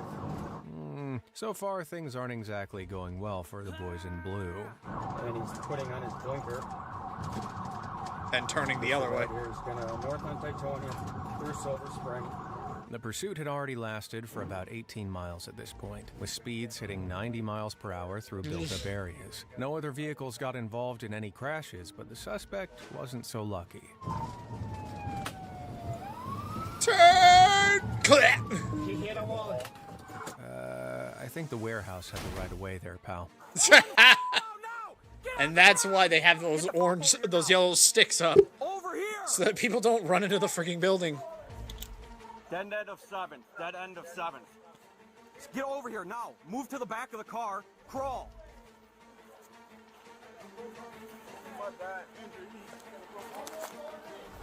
Don't reach for anything. You understand me? Put your other hand back here, man. Idiot. Stand up. Stand up. Stand up. Pair of You idiots. injured? I don't think so. Stand up, man. I don't want this thing to explode. And his choice in footwear is something to be desired. Dad, he just got shot 2 times. His arm is f***ed up. Didn't ask. Truly heartwarming Skill stuff. issue. Some dads take their kids for ice cream. This one chose 90 miles per hour and probable jail time. My wallet is in the car. Sir, you've just crashed your car. Your son was in the passenger seat, and your top priority is your wallet. Just stay there. Father of the Year material right here, ladies and germs. Roll on your stomach. Hey, get over here. Get over here. Stand up. I got a broke arm, sir. You have a broke arm? Which arm? Sir. This your right one. All right. Yes, sir. Can you move it at all? Get the wallet out the car, please. I'm not worried about your wallet, my man. What's up with this arm? This is fine. Fine? This one's Sit fine. up. Sit up. Okay. Now stand up. Do you have anything on you? I don't know. You have a gun? No, hell no. I got a broke arm. Yeah, stand up. Stand up. You gotta move. Just get up, bud. Come back here. And I got a broke ankle, too. I don't care. Skill issue. Mother yucker. Damn, man. Hurry up. Get a fire extinguisher. What?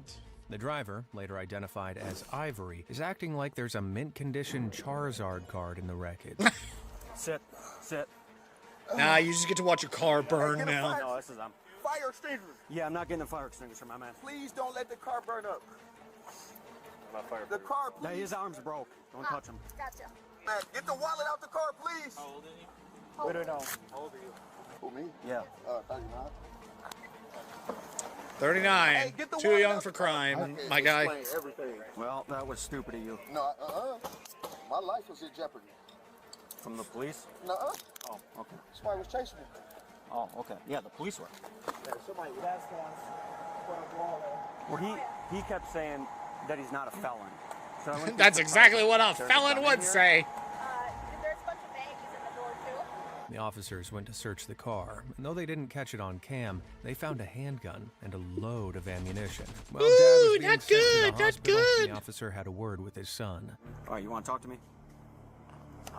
That's not my car. That's not my car. I was just So here's the deal, man. I've been doing this for a little bit, okay? I'm not trying to get anyone jammed up, but we're also not stupid. It's not mine. But That's all hear me I out. know. Hear me out. If you're in the car with someone, I've had people tell me that they're like asleep in the back when we're in pursuit. No one's asleep during damn pursuit. You're No. driving like crazy. You get what I'm saying? Like, it doesn't make any sense, right? There's ammo in the car. There's baggies in the car. There's weed in the car. There's bullets all over the place in the car, right? Like, if someone had a gun on them and I was in the passenger seat and say someone in the back or whoever had a gun, I would probably know they had it. Do you get what I'm saying? I didn't know there was no gun in the car. Ain't no nothing. Sure you did, bud. Sure you so let did. me ask you a question. Because I don't think your dad was quiet the entire time while he's driving like crazy. Okay? Your dad's got warrants, shockingly, for having a gun he's not supposed to have. I don't know. What do you say when he Again, took off? shocker. I can only assume they were just too busy having father-son bonding time to notice the police. If someone's gonna be driving all crazy, they're not gonna take off and be like, just stone cold quiet the whole time. You get what I'm saying? Either you're saying something like, what the going on? All I know, we all flicked the lights. He was pulling over and he just said, that. I don't know. I don't have. That's my dad. At the end of the day, I get it. I could tell you. Don't care. Man to man, that's not my gun. That's not my car. Is any DNA gonna come back on your gun, or on that gun? Not for me. Not at all. You care if we take a DNA swab? For me? Yeah. Of the gun? I mean, Of you. You don't have to, but I'm telling you now, it don't have nothing to do. It's like literally, it don't have nothing to do. I'm out with my pops. Yeah, well, you would say that, wouldn't you, kid? Both men were taken into custody. All charges were sent to the district attorney's office, and while there's little public information about the case, I doubt they were let off lightly. But there was one happy ending. Here's his wallet. Bruh. I found it. I got your wallet. What's in my wallet? What was in that wallet? We may never know. Drugs. Back in 2021, an observant member of the public spotted a reckless driver tossing a suspicious bag from a black Dodge Charger in Forsyth County, Georgia. Deputies tracked the vehicle to a parking lot and watched four men spill out of the car. Hey guys, hang tight, pull me in the car real quick. Y'all have a seat in the car real quick. Sit down. Y'all sit in the car. Stay in the car. DJ, pull up, block 'em. 7530, we got that car stopped. It is an Arizona tag, occupied 4 times. And there he goes. Yeah, we all saw that coming. Radio, we're signal 12 with it, just based on the 39. I believe it's going to be an Enter Auto crew, 4 or 5 black males. We're going north on Highway 9 towards 20.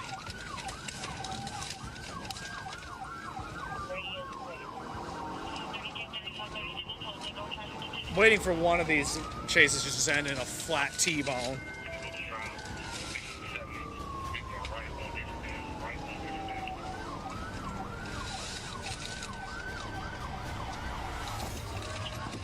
I said stop. Now that's what I call a textbook PIT. A pit maneuver is a law enforcement tactic where police hit the rear of a vehicle, causing it to spin and come to a full, safe stop. But that's not the only trick these officers had up their sleeves. Call an ambulance! But God forbid! Hands up! Get window down! Roll it down! Put your hands in the air! Roll that back window down right now! Roll it! He's still trying to run. After ignoring repeated commands, all 4 men were arrested. Despite claiming to be on vacation in 80-degree heat with hoodies, ski masks, and carrying fake IDs, their As you laughable do cover on your story did vacation, not hold. as Police found one automatic does. weapons, a high-capacity magazine, and once again, that mythical moss in the vehicle. None of which is typical vacation luggage. The charges, a lovely concoction of felony fleeing, reckless driving, and possession. And this is how not to do a road trip. On November You could just not 29th, do any 2015, illegal stuff just as after well. 10 That's p.m., also an the option. Quiet Boone County, Arkansas, had its peace shattered. Trooper Ty Roberson spotted one Christian Camilo Sanchez. Oh, he already looks like a winner.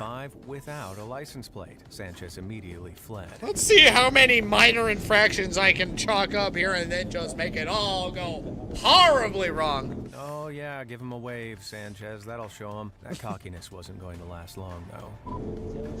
It's going to take that turn too sharp. There. Yep. Away with you! I could just tell by the dirt that was getting kicked up on the road. He wasn't going to have a strong grip on the road itself. On your stomach. On your stomach. On your stomach. Now. Listen to me. On your stomach. Roll over on your stomach. Beautiful. From road racer to blubbering baby in seconds. My stomach hurt. Roll over, dude. Roll over, dude. Roll over, dude. Just listen to the cops. On him, a bottle of Fireball whiskey and a bag of the leafy green. There it is again! Recipe for quick reflexes. He was hauled to Boone County Jail, mercifully ending the evening's amateur motorsport event. Just a stone's throw away back in 2023, the roads were once again transformed into a low-budget MotoGP track. Okay, let's go. Early one morning, traffic on Interstate 40 in Little Rock, Arkansas was moving along nicely. We're getting closer to my neck of the woods over here. No license plate tore through, weaving between lanes right in front of a police officer. Why are you doing that? One way to go down the highway just screaming, I have a small wiener! 140 miles per hour, with the motorcyclist nearly becoming a fresh slice of road pizza several times. I need you guys to see how small my cock and balls are! Join the pursuit, the bike was forced onto the grass where the driver lost control. 23-year-old Donovan Cox was arrested after a brief struggle and taken into custody. Inside...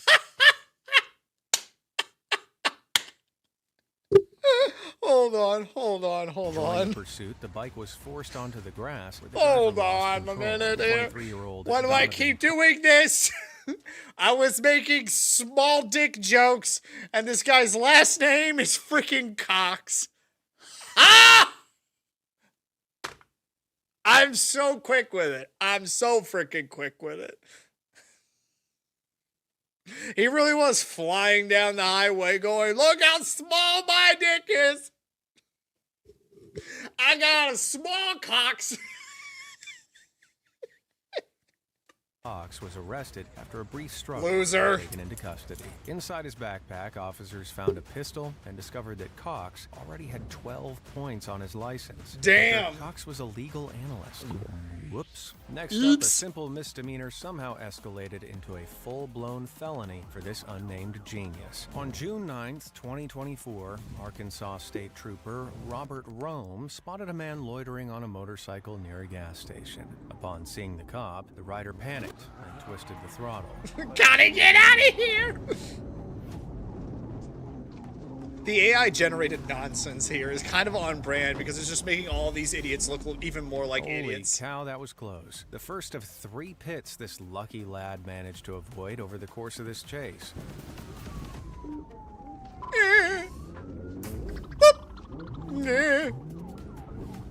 He's too big for that bike.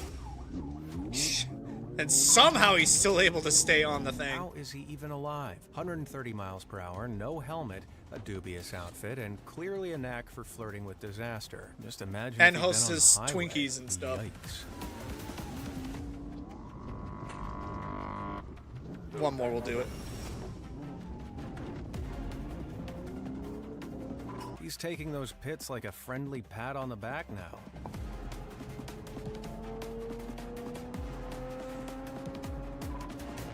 Oh, so now he's basically topless. He is asking for trouble here. Finally, physics got involved. There you go. Just stop. Just stop. No. Run him over! When the fool is searched, the officers finally realize why he darted in the first place. Oh, because of that? Because of that? You're so misdemeanor. That's it. Misdemeanor at the most. I hear I do that. I throw that on the ground and stomp on it. It was all for a slither of the green stuff. That's it. The Then one littlest suffered little arrest leaf you and could illegal possibly licensing. find. Even the officer is frustrated at the pointlessness of this chase. Exactly. That is the face of regret.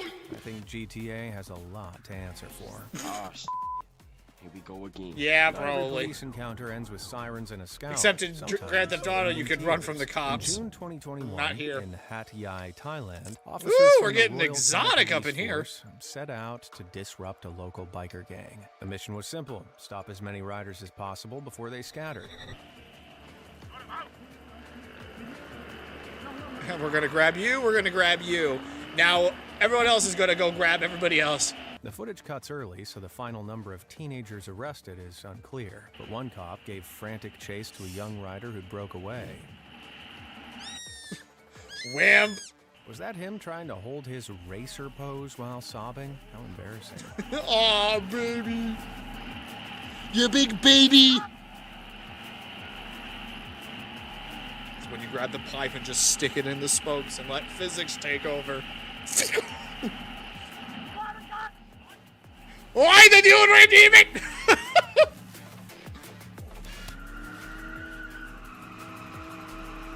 That flip-flop was doing the lion's share of that drift. It's Jeez. like half of it is gone now.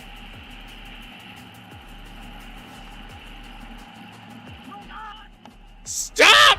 Finally, the young Drift King's gang fantasy collapses. I imagine he was sobbing all the way to the jailhouse. Now for something completely different. Okay. We're looking at him right now. That's freaky. Swear to God, white dude, naked as a jaybird, on an ATV, running against traffic on I-29. Let me Yep, guess. You heard that right. Florida. And what is definitively not how most people spend their Sunday, a naked man on a stolen ATV led police on a slow but unforgettable chase into oncoming traffic near Kansas City, Missouri on February 25th, God. 2018. Why is this near me? I didn't have anything to do with this. And I say near, but it's just on the complete other side of the state. But I'm still upset. Why is this in my neck of the woods? I'm more in the St. Louis area, but still! Dude is naked. This is Florida man Bizarre shit spectacle right began there. Around 2 p.m. when the dude drove the ATV through people's yards before fleeing to the interstate. Eyewitness Jesse Fischel filmed the event to explain to his partner why he'd Missouri be late basically for dinner. poor man's Florida. No, we have standards over here.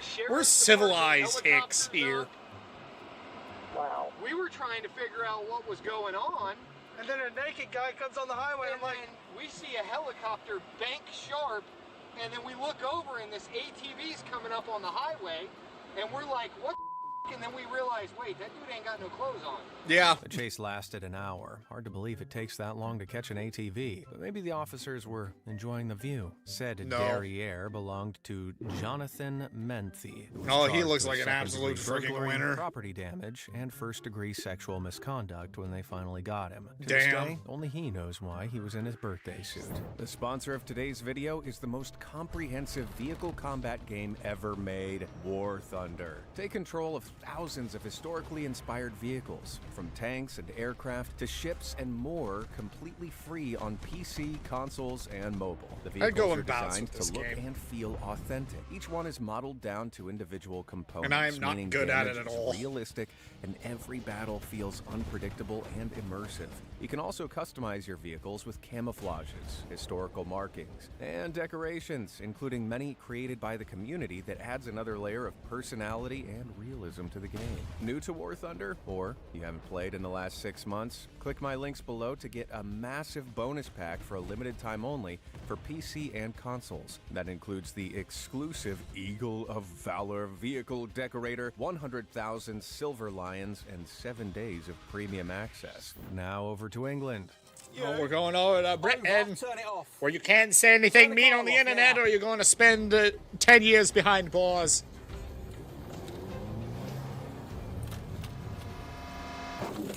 Ooh. Yeah, I'll be rammed in too.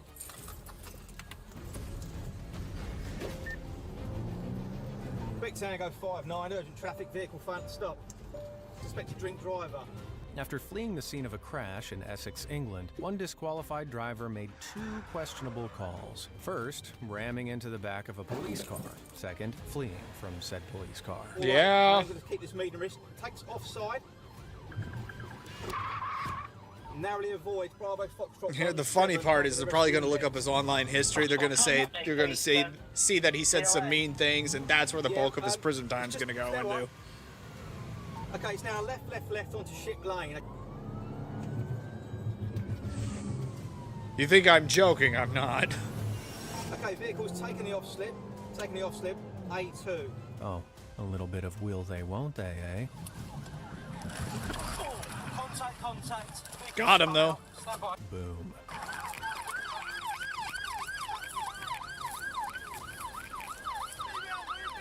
Get out the car! Oh, mate, you're under arrest for failing to stop dangerous driving. Do not to say anything about home defensive guilt mentioned by West Society in court. Anything you do say may be given evidence. What's your leg, that's it. Miraculously, Get in the paddy no one was wagon. injured. The 47-year-old later admitted to 7 offenses, earning himself 16 months inside and 3.5 years of a driving ban. Staying in sunny England, a 1 a.m. traffic stop on the motorway back in 2025 quickly turned into a masterclass in stupidity. Just for the log, it was a failed attempt of a follow me. It was compliant until the slip and they came back. I don't know England had these kinds of highways. This was exclusively like a United States thing. Interesting. I didn't know England had freaking triple lane highways. Learn something new every day, I suppose. So, all that police mumbo-jumbo basically means the officer is aiming to shepherd the suspect onto the hard shoulder. Said suspect, Jordan Jones, disqualified. He looks like an uninsured, absolute and freaking overestimating winner his there. luck, decided to And floor not it all instead, the way doing conscious. 120 miles per hour. Yeah, we have missiles at the vehicle. Just be careful. Okay, you don't need to Did use... say missiles? Yeah, I was about to say... Lloyd Davis blasts a high-powered torch behind him, endangering the officers and incriminating himself. I'm not gonna It's lie. the brightest thing in the car by some margin. Not gonna lie, bold strategy. There's a DRA of temporary high, but we are back down to low. He's got a big old flashlight. He's trying to blind the officers, and they're throwing shit at him. He's having engine problems. He's got black smoke, and he's slowing down. MPAS, keep coming, please. We've got passenger with hands up. Let's get it on. But yeah, they don't need to use flowery language. It's like, oh, they're just throwing beer bottles at them. No, those are not missiles. You freaking idiot. Yeah, vehicle stop, stand by. Keep your hands out, we got dog. Chest 2 detained. We have got slight contacts. Like Oh, you give that kind of hat style a disgrace, you mother yucker. Both men were arrested. In court, Jones pled guilty to dangerous driving without a license or insurance, landing 16 months and a hefty ban. Davis got 9 months plus extra time for separate drug offenses. Nice work, lads, but keep watching because you've seen nothing yet. From a galaxy far, far away to a Southern Carolina highway, on June 17th, Interesting 2015, transition, former but child okay. actor Jake Lloyd, aka Anakin Skywalker, found Oh, himself that's starring in why. a very different kind of high-speed chase on I-95. He just looks like him with that bull haircut. Hold up, is R2-D2 driving? Deputies tried to stop Lloyd's car in Charleston County, but he refused, instead pushing past 100 miles per hour and repeatedly passing traffic, as if he were back in his pod racer. The pursuit stretched more than 25 miles, crossing into neighboring Colleton County, until it came to an abrupt, dusty conclusion. The former agent confirmed it was Lloyd, despite him giving police a fake name. He was charged with failing to stop and reckless driving, but in this case, I'm gonna go easy on him. Lloyd was diagnosed with schizophrenia and hadn't been taking his meds at the time. Thankfully, he's doing better now. Okay. In June 2018, Virginia police Good. had to log an unusual He was having a pursuit, moment. a stolen armored military vehicle. Joshua Philip Yabbitt, a National Guard soldier, had helped himself Bold. to the carrier from nearby Fort Pickett and trundled down public highways at a fearsome 40 miles per hour. Well, you say that. Thing's probably bulletproof. It's got some serious horsepower in that thing. Good luck stopping it. You can't pit maneuver this thing. You can't spike stop this thing. You gotta freaking just wear it out. So 40 miles of unstoppable killing power. Yeah, it's a bit of a problem right there, bud.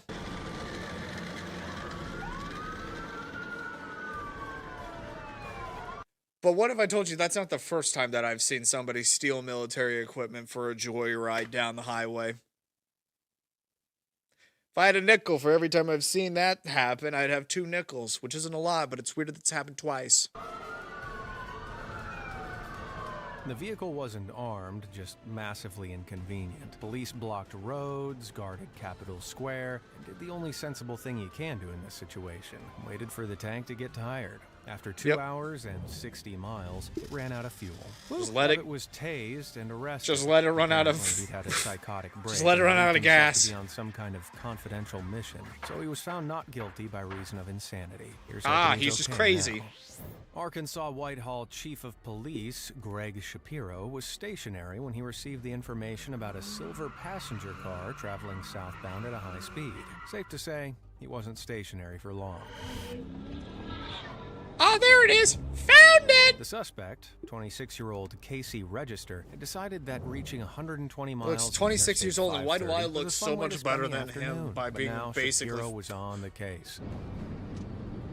by being much older than him? The pursuit lasted miles, with Register darting between lanes and hugging the shoulder like it owed him money. But near marker 43, it all went very wrong for him. Oh boy. Hit him! Boop! Let's go! Flippity-doo-dah.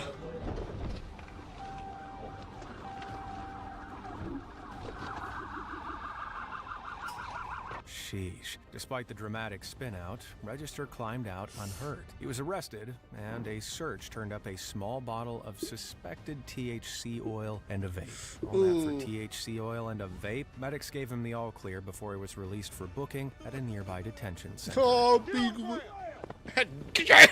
There's really Dumbass! nothing to be smug about. You might be surprised to hear that not every police chase needs an engine. The incident that occurred on January 9th, 2026 in Florida ran entirely on feathers. Interesting. I'm in pursuit of an emu. I'm currently behind the emu. He's running back. Interesting. Come here. Hey, buddy, stop running down the road. Come here. Come on. Oh, gosh. Go this way. This way. This way. Yeah. Keep going. This way. He looks so Big old confused. talons. Come here. Come on. He looks so confused. Corporal Kiesler attempted a peaceful stop, but the suspected emu refused to cooperate, kicked its talons, and fled on foot. Yeah, those are no pushover. Brody will tell you, his people went to war with these things. Around his legs. I'm not joking. From kicking. And you go. There you go. Oh. Look who's got you now. After a short chase, the bird was cornered, lassoed with improvised gear, and its legs gently handcuffed to neutralize the talons. Don't even think about it. Don't do it. Are you done resisting? I don't want to have to charge you. Don't talk back to me. Now you're behaving, aren't you? Don't you find it funny that the bird is behaving better with the police than actual people are? A full set of cuffs on this emu. Damn! Yeah, say hello. The emu was safely reunited with its owners, unharmed, and in a stunning display of restraint, all criminal charges against the bird were dropped, probably because the officer was having so much fun. Across the waters, Or in it's Paris, because the back in emu was 2020, complying. Police spotted a Yamaha T-Max rider who clearly fancied himself qualifying at Le Mans, not commuting on public motorways. Whew, we are going fast here. Topping 200 miles per hour, he blasted past. Woo! That's a new record, ladies and germs. 200. A clean interception ended the fantasy. Ooh, there he goes. Damn, that guy was lucky it wasn't any worse. This next one He just started kind the of usual way, skidded, a and traffic that was it. stop signal being treated as optional. On June 28th, 2025, in Pleasant Prairie, Wisconsin, 25-year-old Marco Infusion responded to flashing What a lights last by hitting name. 115 A whole miles per infusion hour, of apparently stupid aiming right for there. Illinois, and hoping that the problem stayed behind him. He didn't bank on the police using stop sticks.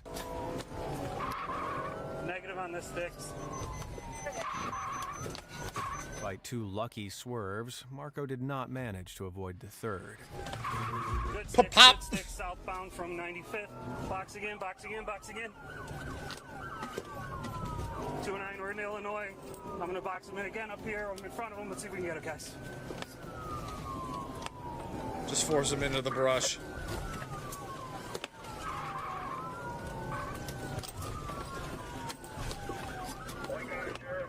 Just full on brake check. Got him!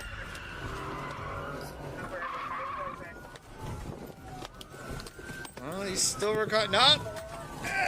There we go. 209 stopped here. Still trying to run. No! Stop!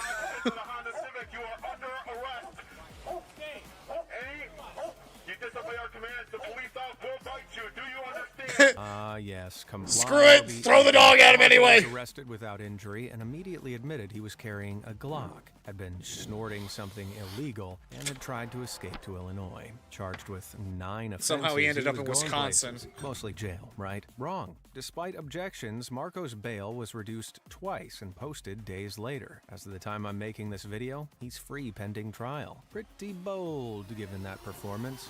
But Yeah. if Marco was behaving immaturely, these two take it to a whole nother level.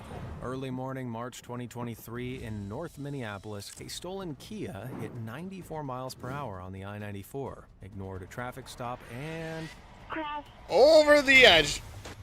Clearly crashed. Other wearing all black. He ain't going anywhere now. West Metro State Patrol is now passed with LTAC 1 for foot pursuit.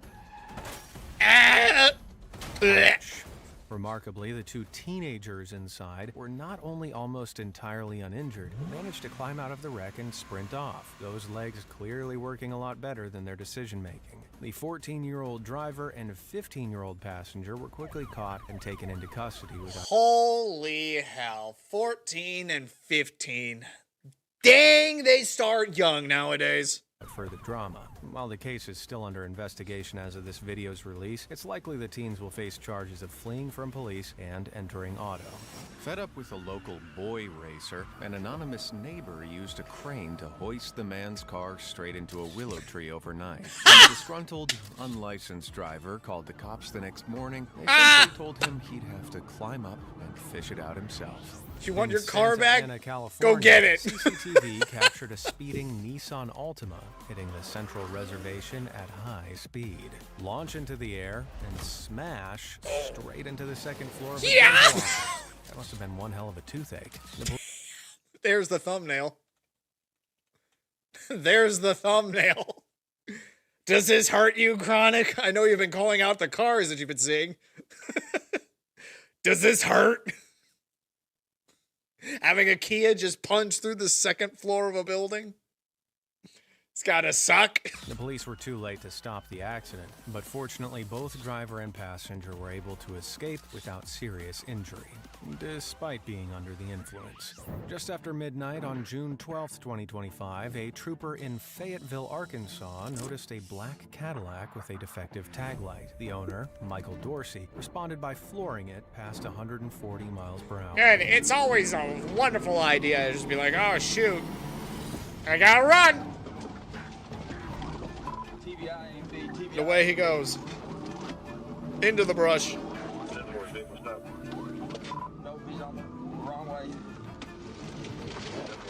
It's just an ultimate nothing loss. Okay, fair enough. I think you've lost a bit of your car there, bud. Yeah, the AI is a bit sloppy, but let's be honest, it's just being used to make fun of all the people that are making poor decisions here. Despite early contact with the suspect, Let's be honest, what it's follows funny is that nearly way. 15 miles of committing to the wrong decision. And there went a bit more, but Dorsey was about to have a lot more to worry about. Hit it! Knock it! You're paying for that, bud.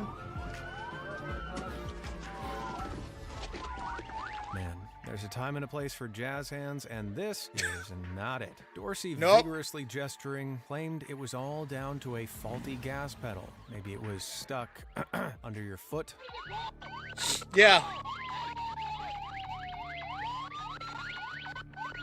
The engine's smoking now.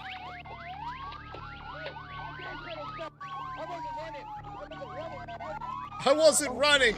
I was strategically trying to get away from you guys. 30 years old. Looks like he's 40. I just had my car work here. Clean up my hood. I ain't got. You're fine. I can't.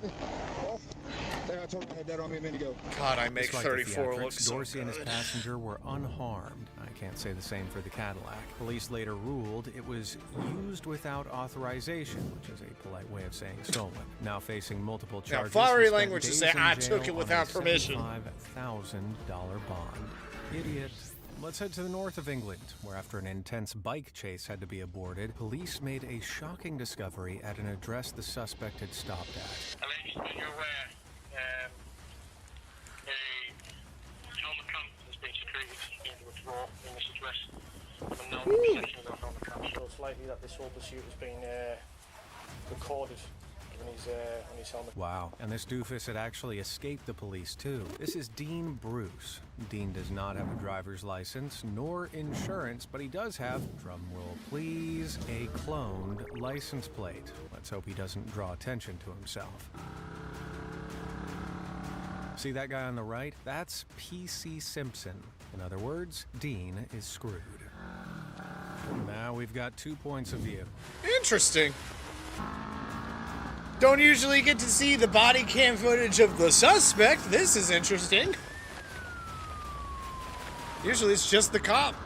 This is new territory. Having run red lights, driven on the wrong side of the road, and hit nearly twice the national speed limit, the police helicopter joins in to track Dean. 10 past, we haven't got the vehicle yet. It's continued under LB. Your pursuit remains authorised. To you as another, we return command of control, and when you hear otherwise. Abandon this pursuit. After a lengthy just too pursuit, dangerous. traffic forces things to be called off. But Dean shows no signs of slowing down. He's actually started going at the seat back streets to start smell.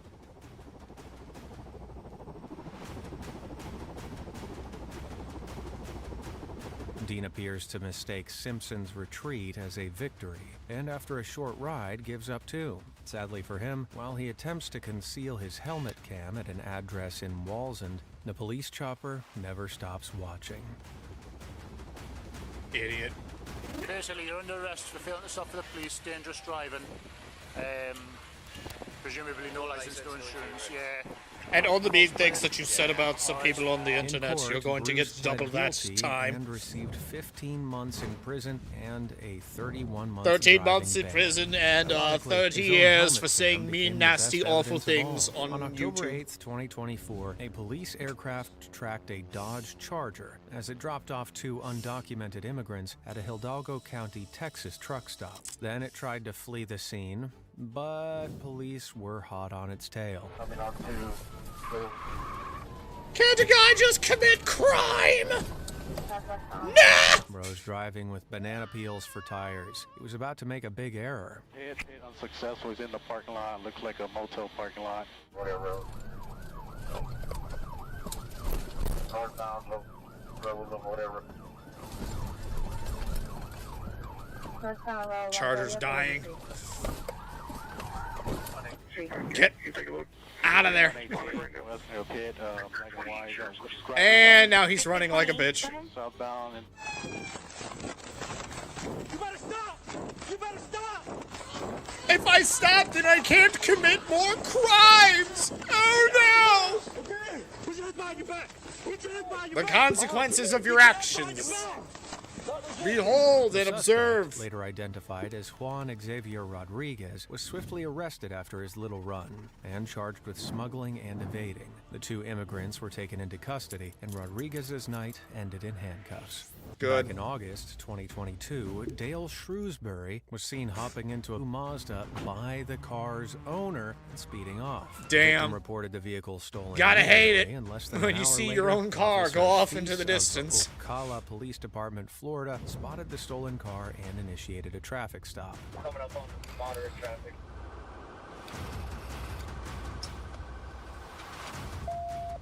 Shrewsbury bashes into a truck early on in the chase. All part of the plan, I'm sure, and then Yep. promptly heads off-road.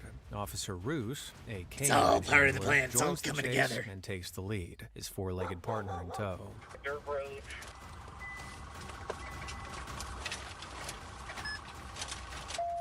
I'm going native, ladies and gents.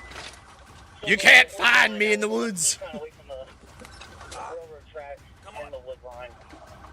Again, it looks like you might be getting ready to bail.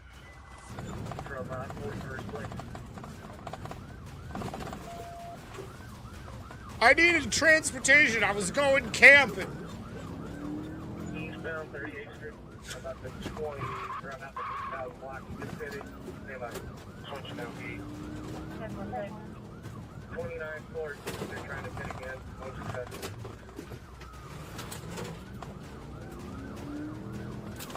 I'm going here now. Man, what must the residents be thinking? I want this house. I'm gonna live here now. What are you doing, my guy? Fence lovers, look away. Blah! Yeah, I did warn you. For a moment, it looks like he might actually escape. No, he's not. Let me know if you go north. I'm on 44th Avenue. And can't turn.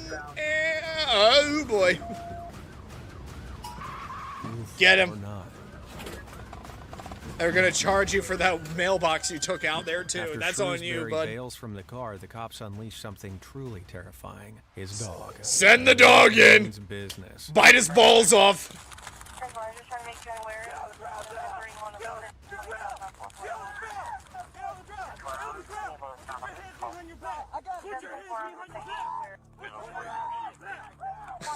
Squealing. Medical treatment followed, mostly for the pup that fancied a taste of Shrewsbury's behind, and then it was straight to jail. I'm All all because for my someone tax couldn't dollars resist a being car used with for keys medical in it. treatment for a police dog. I'm okay with that. Woof. On April 6, 2021, a highly dangerous suspect led several police cars on a chaotic chase through Southern California, showing remarkable talent for avoiding capture. The chase had kicked off around 5:30 p.m. in San Diego, and the suspect It's California, was so heading toward naturally Los somebody's gonna be Angeles doing something when he turned nefarious into a there. parking lot, which, it transpires, would be a grave mistake. It's freaking California. What's he gonna do here? Unbeknownst to our suspect, a trucker named Ahmed Saban had seen the chase and briefly inched forward until...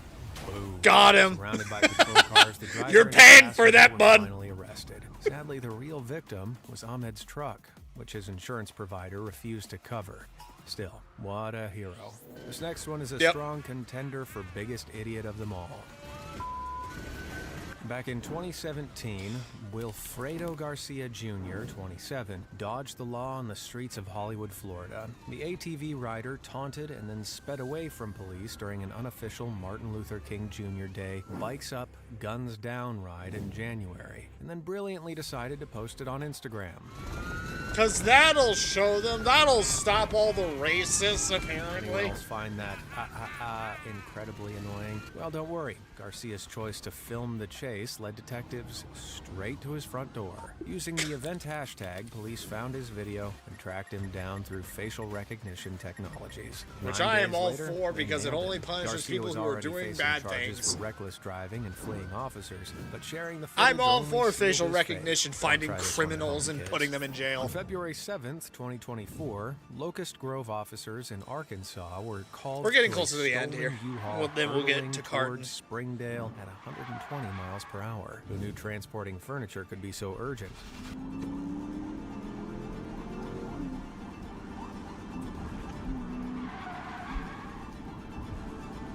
So far, so simple, right? Well, Police Chief Corey Jennison is getting ready for a pit maneuver that won't quite go to plan. Why are you trying to do a pit maneuver with this much traffic around? Okay, this is a little bit better. This is open. I thought he was going to do it in the downtown area, but... Oh, he got hooked on it. Oh, boy.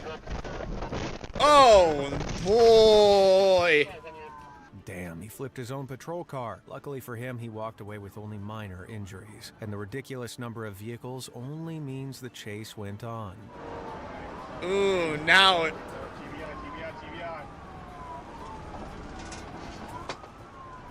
Roll over, roll over, roll over. Start central, it's tight on you. Now that is a pit. Let's see it from another angle.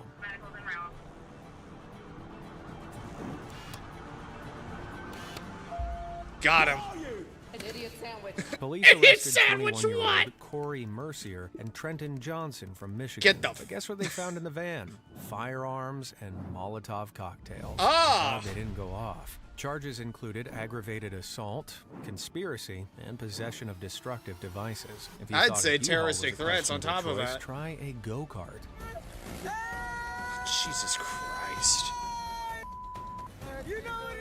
Eyewitnesses back in 2016 shared the surreal scene on Instagram. Why? What may surprise you is that while police were tailing him, they weren't trying to stop him. They were protecting him from traffic. This chase was less a pursuit and more of a peculiar parade. Allegedly, locals in Oakland, California host an annual go-kart race, and this dude was simply the straggler. Oh. Victory lap. But not everyone who treats public roads I'm like not a gonna bother with motorsport that, then. venue gets quite so gentle an escort. 38-year-old James Cole managed to turn a simple commute into a high-speed catastrophe in Canberra, Australia on December 23rd. Oh no, they found 2022. Brody. Police body cam They're going caught for him. Not only hitting 100 miles per hour on a scooter, but pulling a techie stunt as he did it. Why, may you ask? Well, apparently because he was late for work. Push. No, you don't. Cole had already lost his license for driving under the influence, so it opted for an e-scooter instead. Practical, if wildly illegal. His lawyer later claimed that the ride was a sincere attempt to get to his job as a mechanic and blamed serious mental health issues. But he's still Admirable work running ethic from the or cops, so... judgment. The magistrate was unmoved. Cole endangered 6 cyclists, clearly tried to outrun police, and pled guilty to 7 charges, landing him a month in prison. That's a wheelie bad idea. Fast truck. By now, you should know never to run from the Arkansas police. Even so, Yeah, on there's a May lot of 5th, Arkansas 2020, clips here. Sebastian County deputies attempted to stop a stolen vehicle. Easy to spot. It's the big red truck. This Comer Lane, I believe, is a dead end. She just turned down.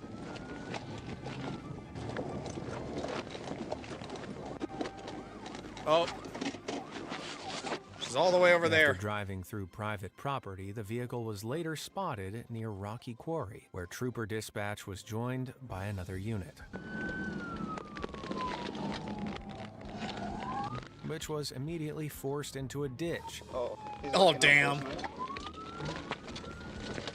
That The sucks. driver's main tactic appears to be slamming on the brakes to cause crashes.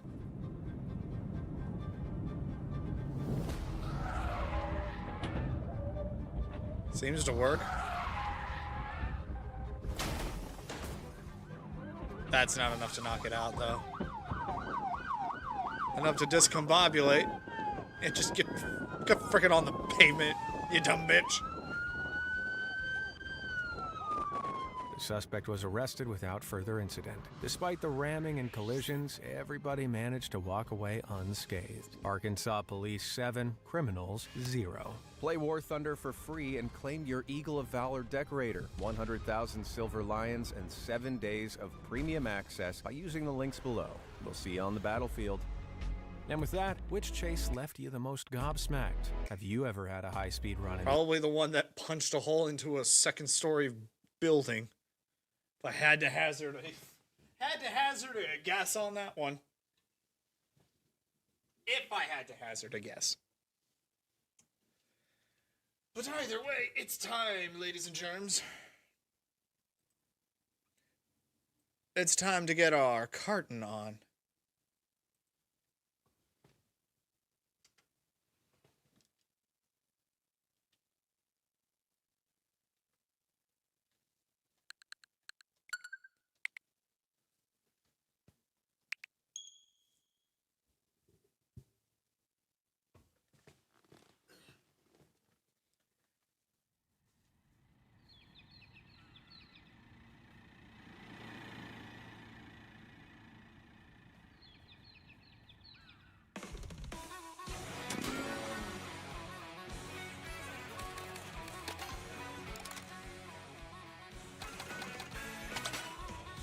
Nope.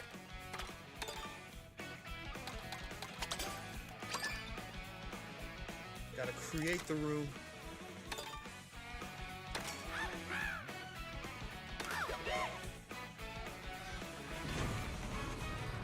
The usual don't know when the carton begins from Spark.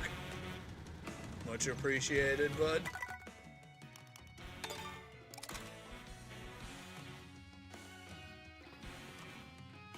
I just open it up here instead.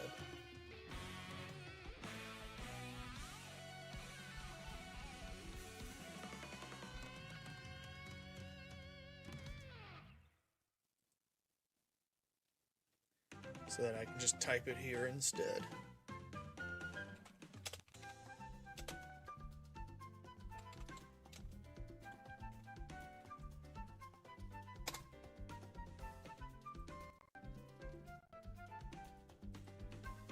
Didn't want to retract it. Now I gotta...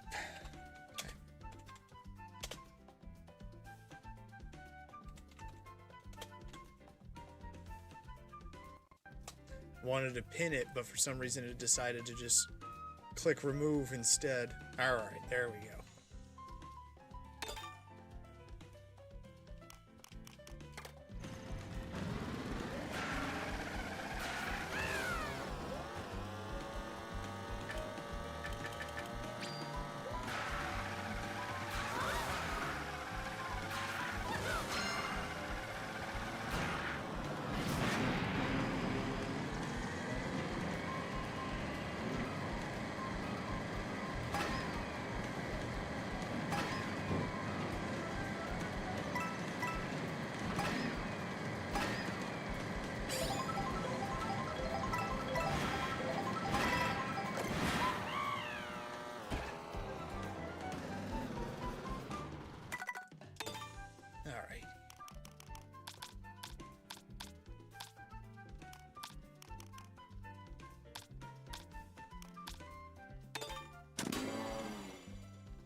Yeah, that'll do.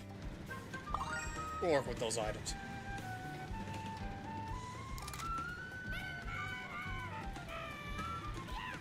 You be late. But we're just starting now. Yeah, just go random. Start things off.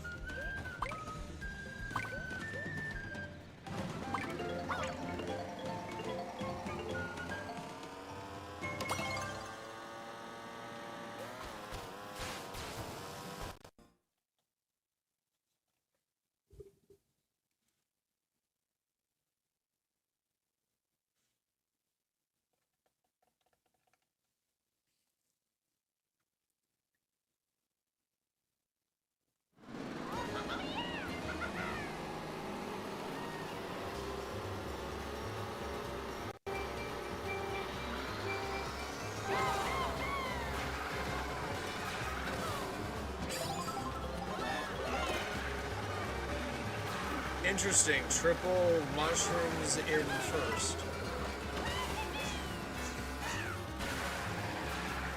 It's an interesting pull game.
Hot damn.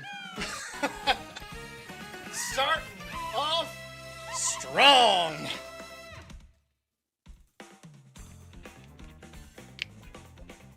Had the items I needed when I needed them.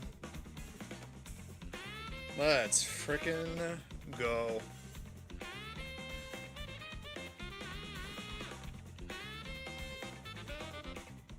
My one obligatory win for this entire stream has been achieved. I will never win another race anymore today.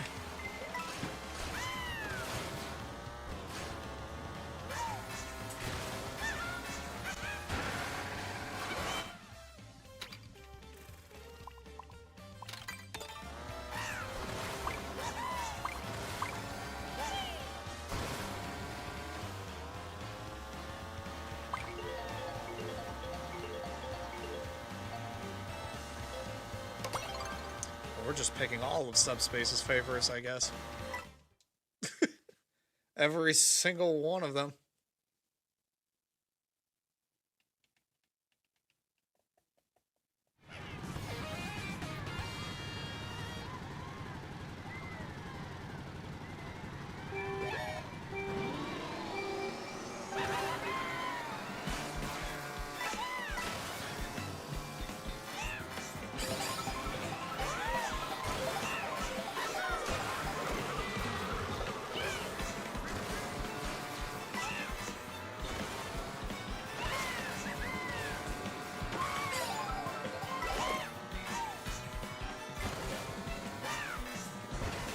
The items are getting a little bit interesting today.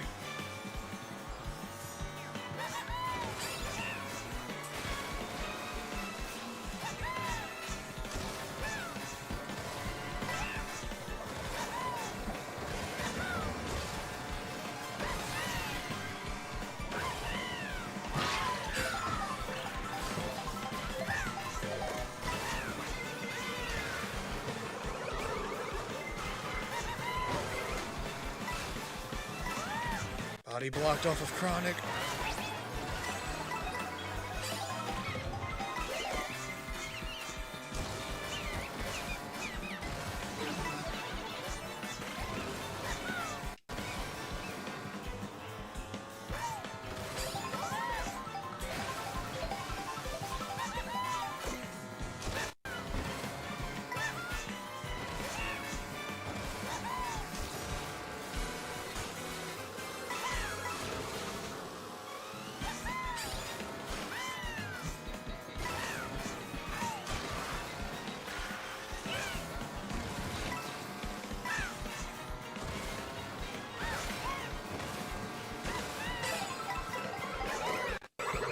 I tossed it in front of me instead of holding it.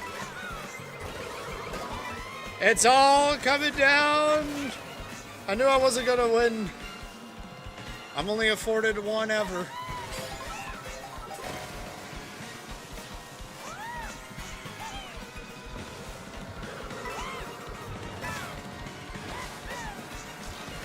But I almost had it. If I had just been able to block that one red shell, I would have had it. But I panicked and threw it when I shouldn't have. Though given my luck, it probably still would have hit because it was under me by the time I landed.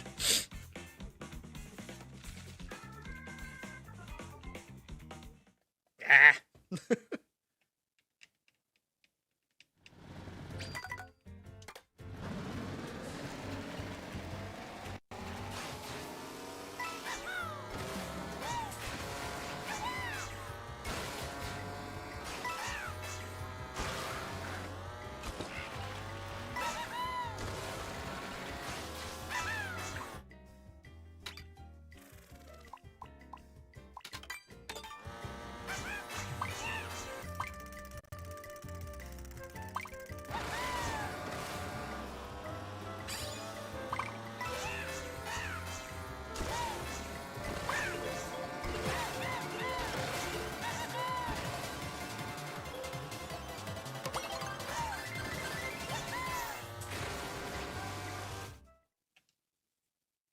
And naturally, in any variation, spark plugs gotta show up somewhere.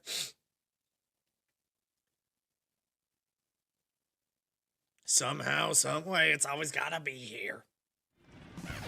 Sup, Eggman?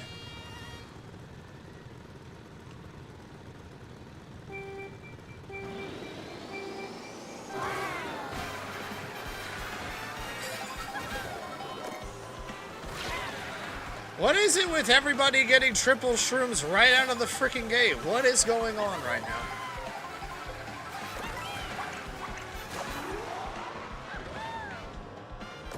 Those are mine now, easy.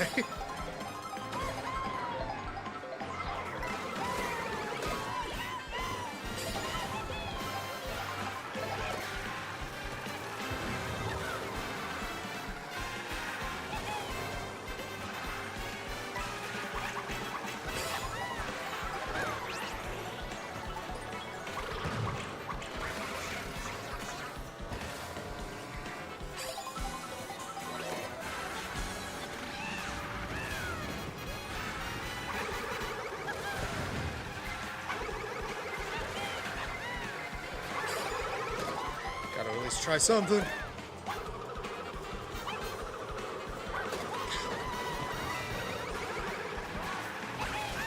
Okay, I guess I can't cheese it that way. Even though it makes total sense that you should when given the option.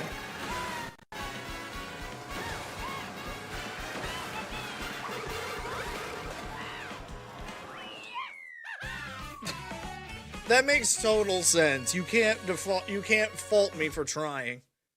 When you got a mushroom, hop over that wall.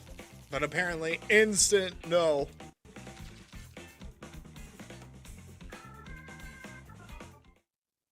I did it, so you don't have to, I guess.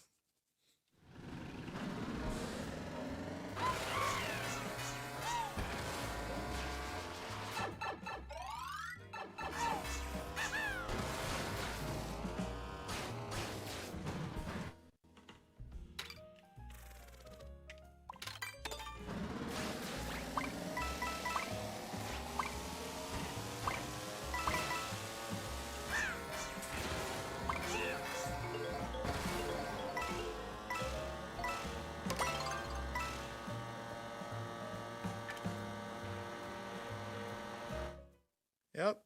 Subspace is getting all of her tracks today. Every single one of them. And nobody can stop her.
I smell dishonor back there.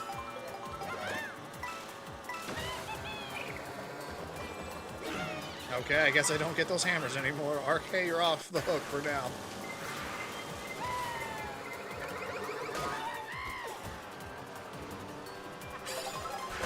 Ow.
Thanks for the $10 there, Eggman. I don't really consider it rent.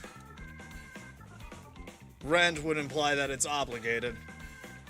And any money sent my way directly is, for streaming purposes, is not. But I still appreciate it regardless.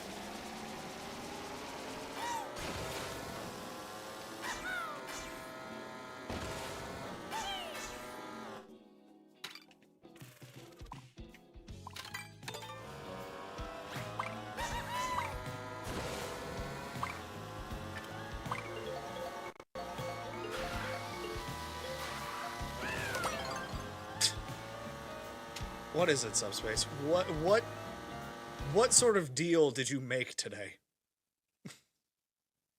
That you literally just get all of your tracks back to back to back to back. What did you do?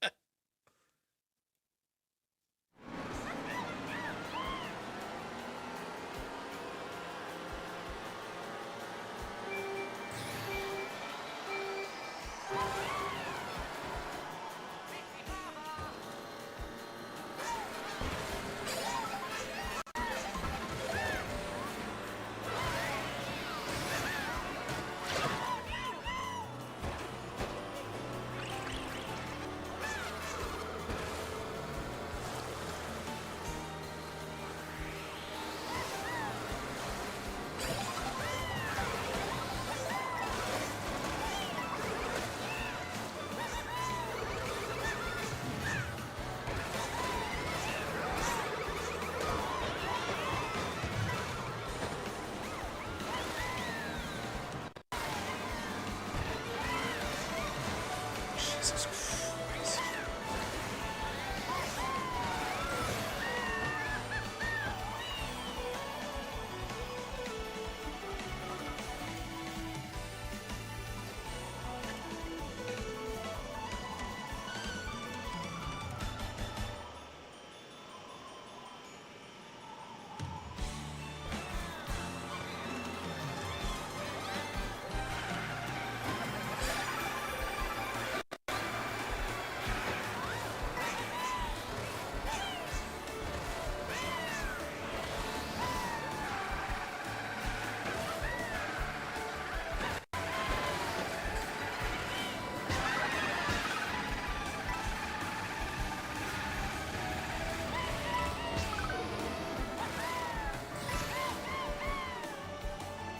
And now I'm officially back in this race.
Not right with that.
Got close there for a second.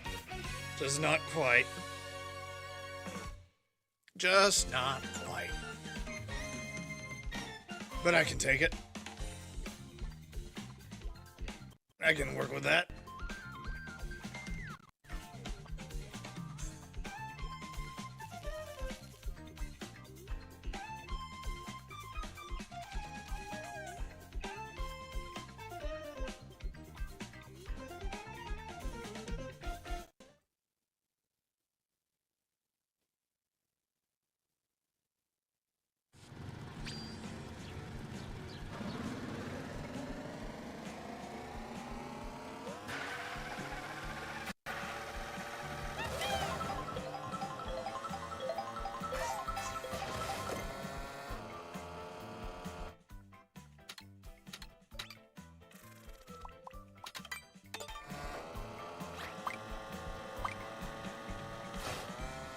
Watch, we still don't get Airship Fortress somehow. See what I mean? See what I freaking mean? Just can't get it!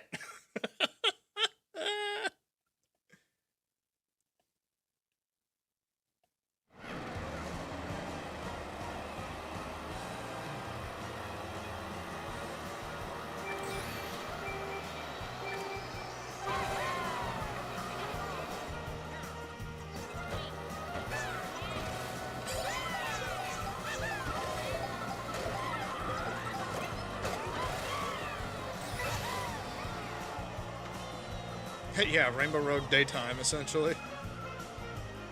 What we're looking at here. Rainbow Road without the magic.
Unprecedented second win of the day.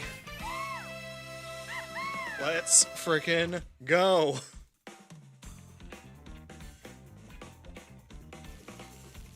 Honestly, Spoon, I thought you would have first secured because you had the triple reds, but then I guess something happened. that didn't work out.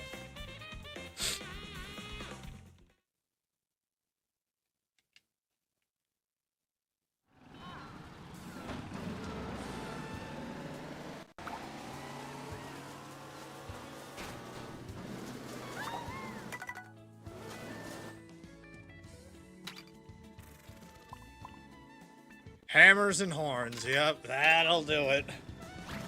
I know that feeling. But we call those equalizers. There we go. Mine specifically gets picked.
Ah! Hammer to the face.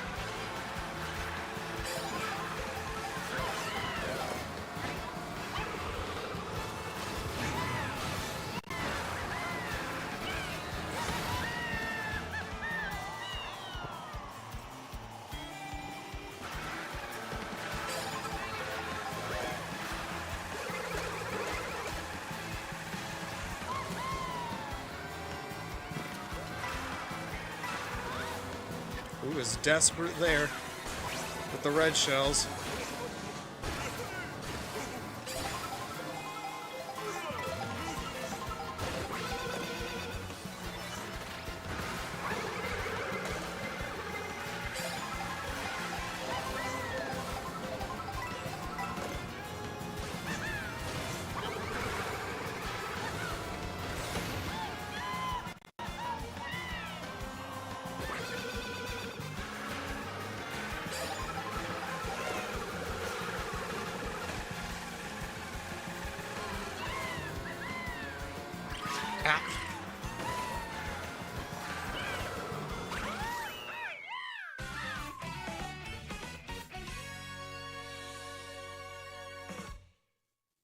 Well, don't worry, Sparky. We do Mario Kart 8 Deluxe as well here. We cycle between 3 games: Mario Kart World, Kirby Air Riders, and Mario Kart 8 Deluxe. Old tried and true always comes back in.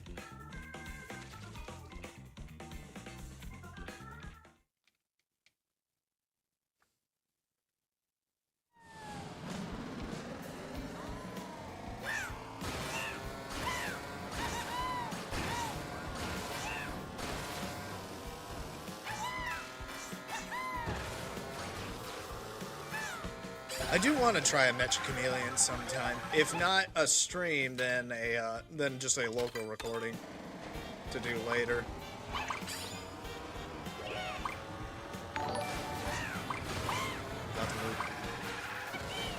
I got 1 gold coin from Spark. Much appreciated, bud.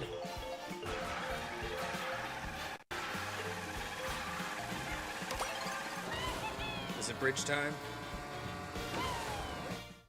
It's bridge time.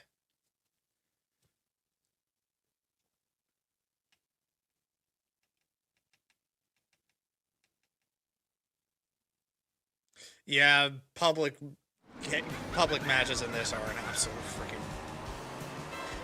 They're sickening, to say the least.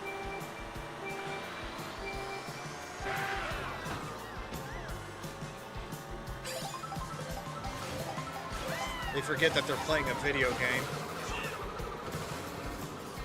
They treat it like it's life or death.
Really can't make progress when certain individuals just backed up the second they find me.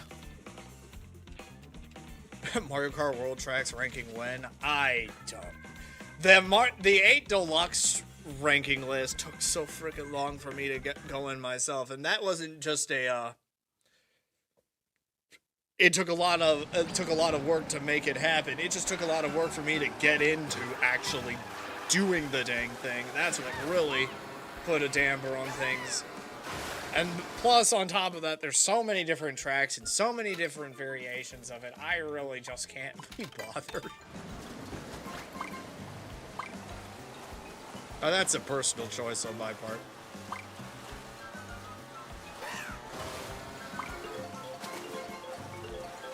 I'm content with putting out the Mario Kart 8 Deluxe one, just because with the community, that game has such staying power and it holds a special place here on the channel.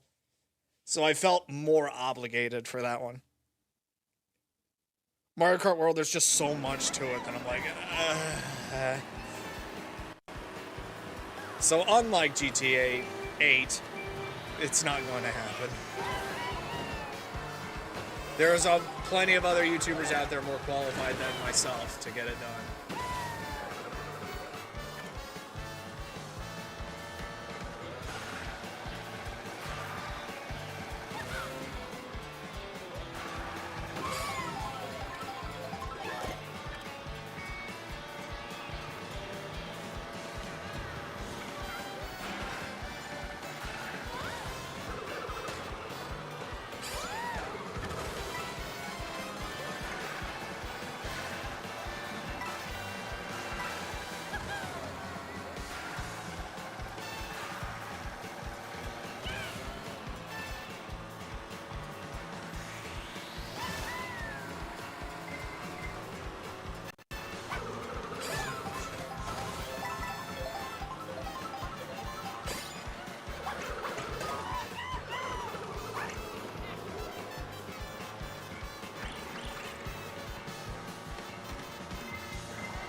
Going though.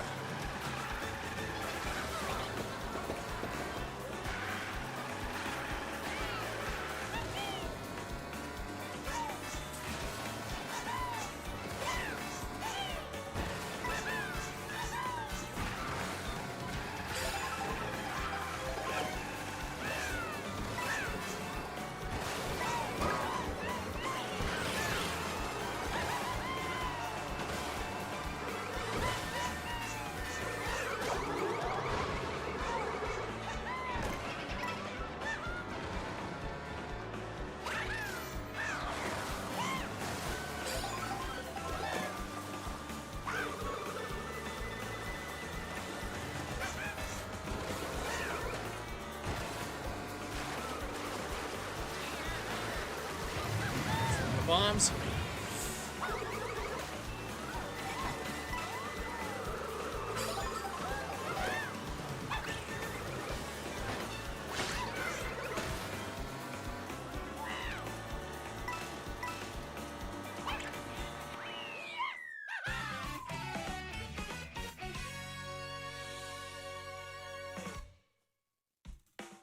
Kind of brought it back there. I got stuck there, not being able to make any forward progress, but I will take 5th on that one.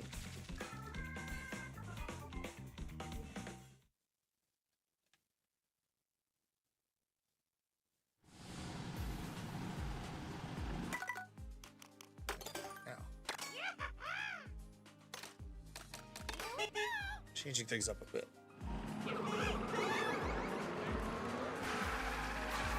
Go in cards.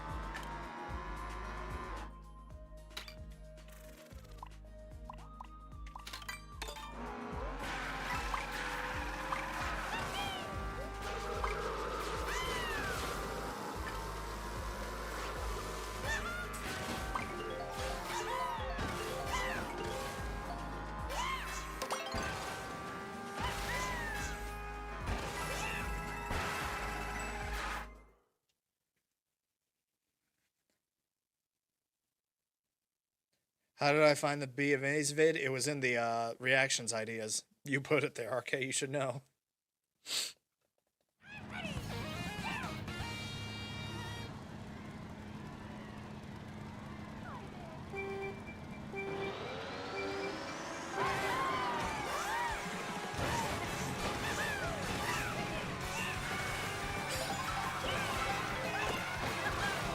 Oh, God. Yeah. How'd I survive that? I should have fallen off.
It only takes one blue to undo.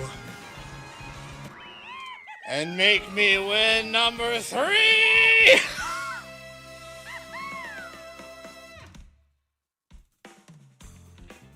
Oh, yes.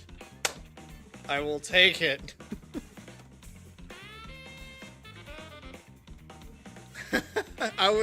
It's getting into that third lap and Chronic's way ahead and I'm like, when's the blue shell going to happen?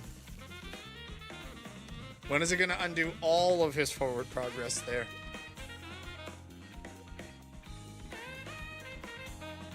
And below was it so?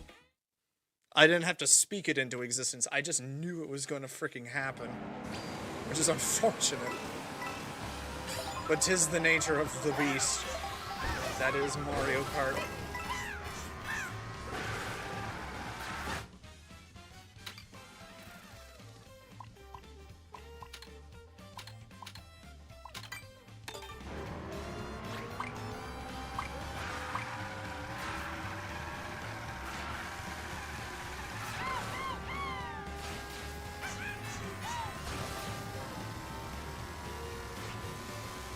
Oh, I know, Chronic. Happens to me all the freaking time.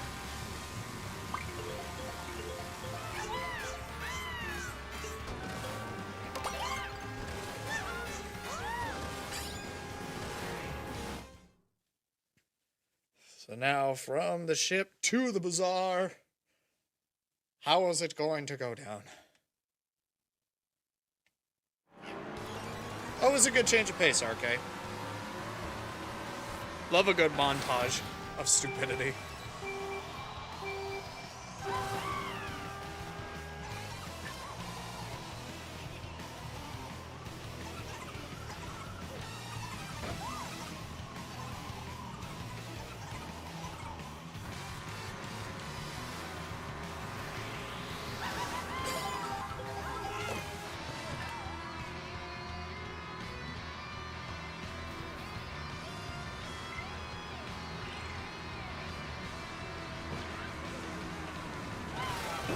Can never time that thing right. Never can.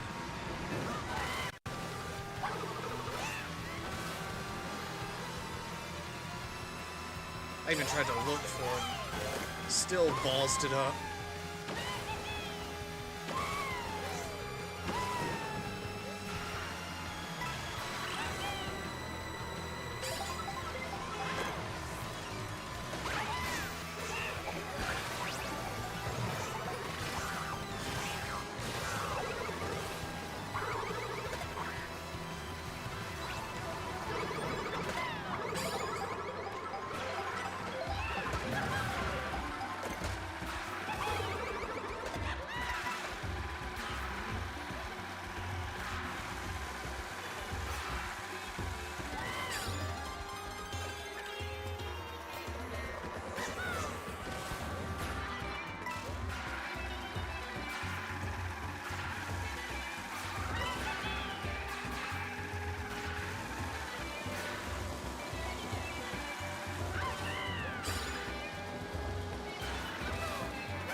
Red shells are stolen.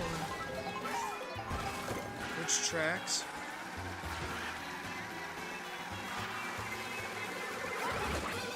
I think I had the boombox. For a rare back-to-back.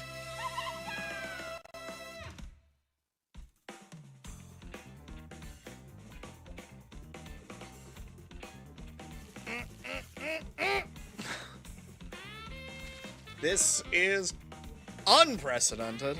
I don't know what is happening. Maybe they needed to update Mario Kart a lot sooner. Because it is just working out. And I don't know why.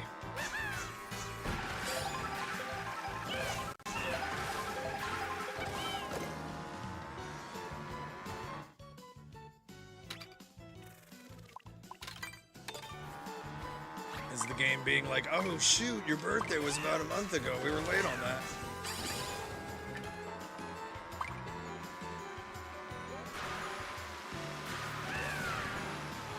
Oh yeah, most of those body cam compilation channels really do have a lot of substance. Like Felon's Footprints, Dr. Insanity, Mr. Broken, all of them. They have a lot. The Hidden Files. There's a plethora of them, and they're nice. To me, they're nice background noise when I'm doing other things.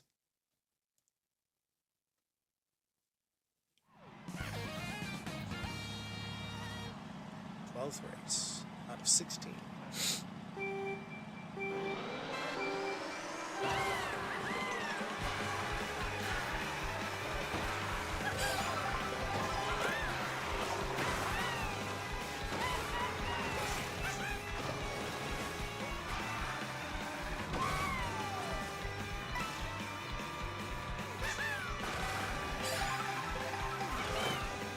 What is this item spread that is happening?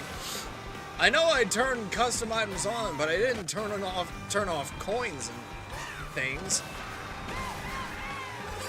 So why am I getting triple bananas and a mushroom in first?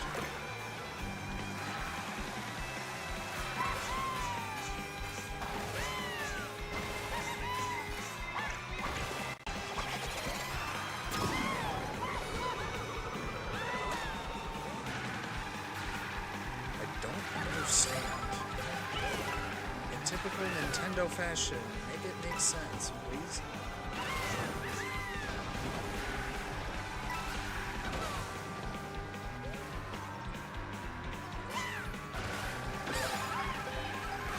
Oh, jeez.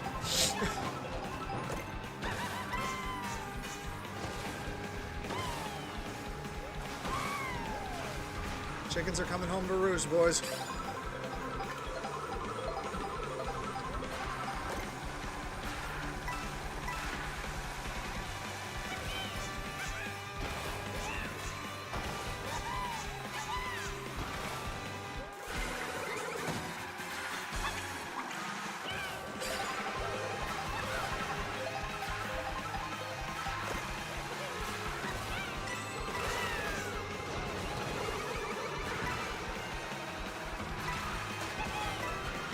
My green shell should have been destroyed on that. Again, game, make it make sense.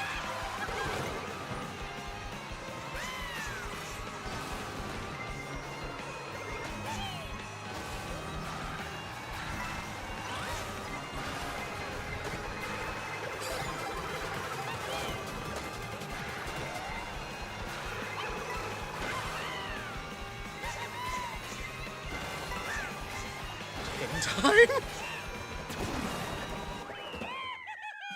Oh!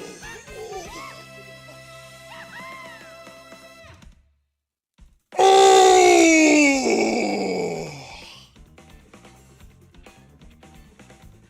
That's a turkey right there in bowling terms, but... Ooh!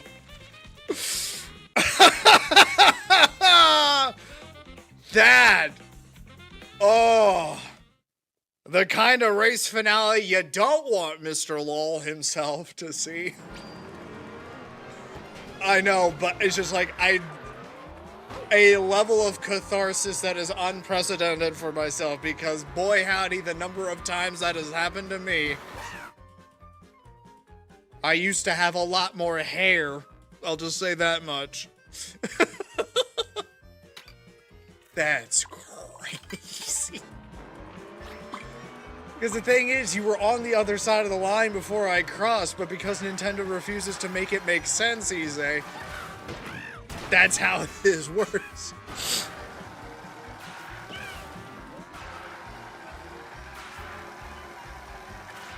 I constantly keep saying, make it make sense, game, and the game refuses to capitulate.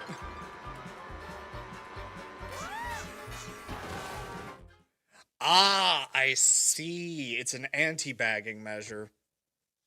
Still, I'm like, what is happening right now? Yeah, when it comes to a blue shell, it's just throw a mother yucker and see what happens.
Yeah, now we're back to baseline.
Lots of shit.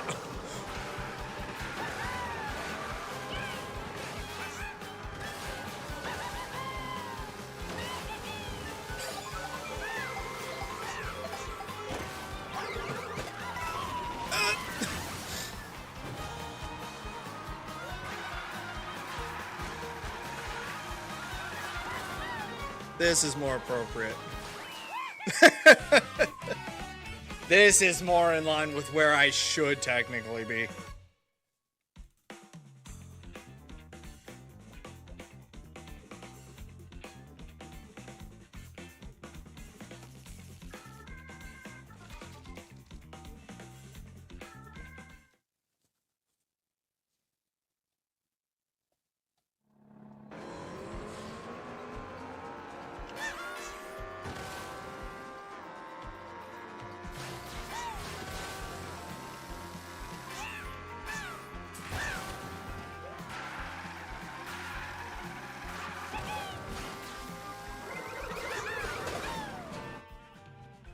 There I go.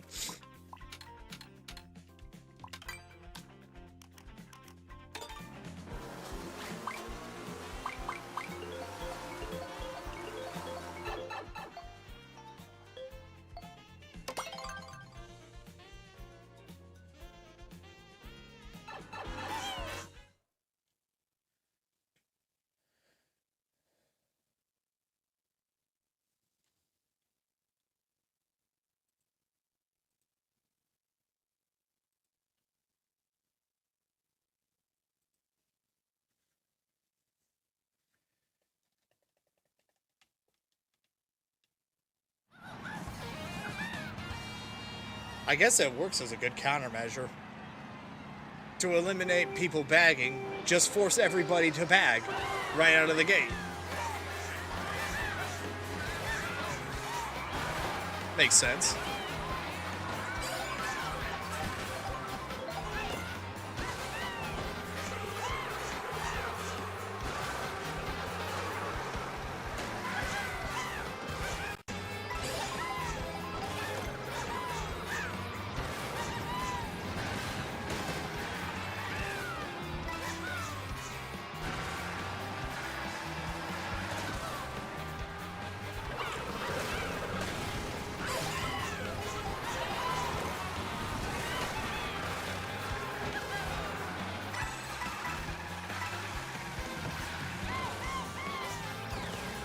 Oh, jeez. That almost got me.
I'll take third.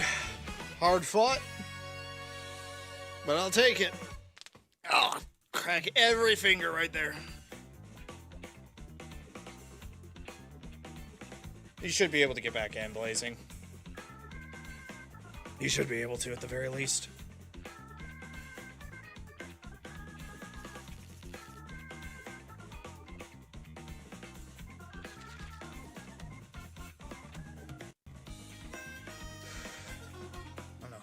races are left in this set.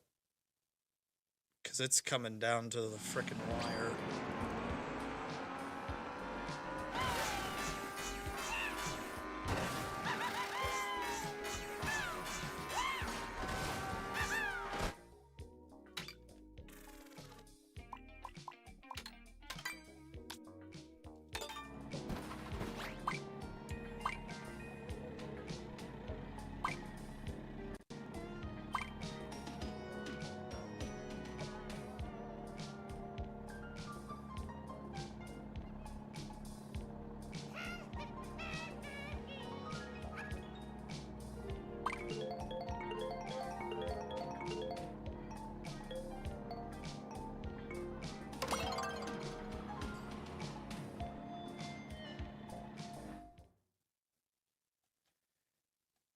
I don't know how many more are left, if this is going to be the last one, or if we got at least one more left. We got one more left after this one. All right.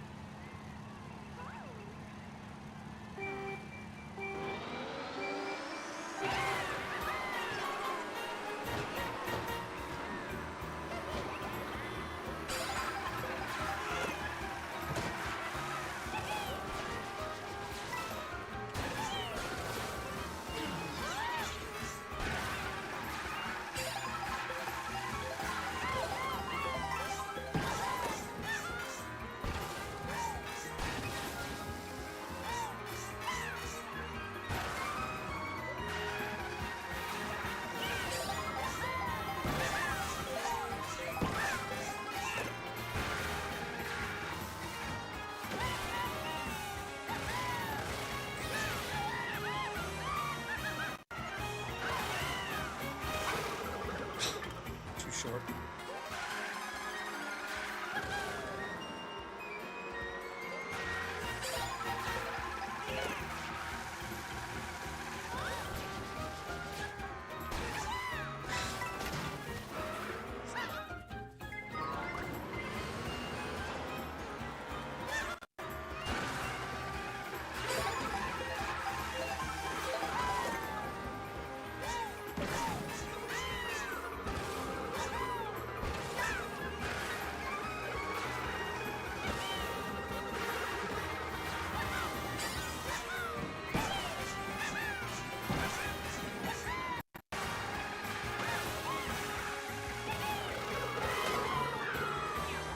Frickin' AI. Or no, that's P-Funk Maddie dumping again. Dishonorable.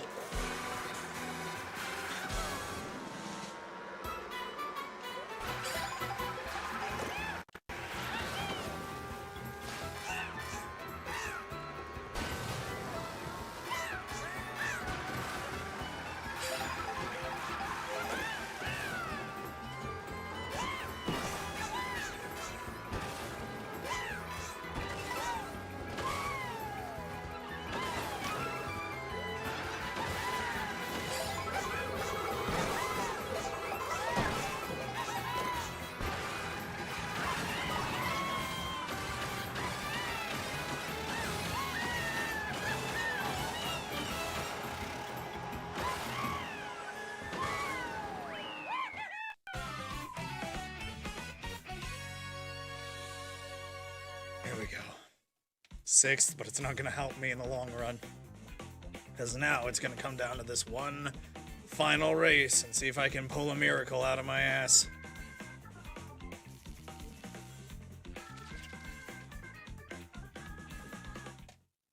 It's going to be one uphill battle.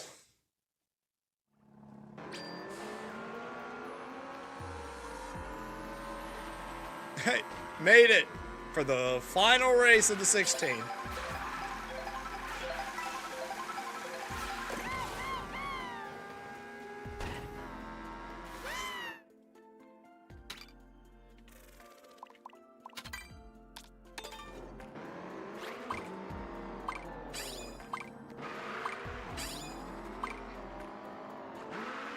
I think I might do something, though, after this one. Perhaps. We'll see.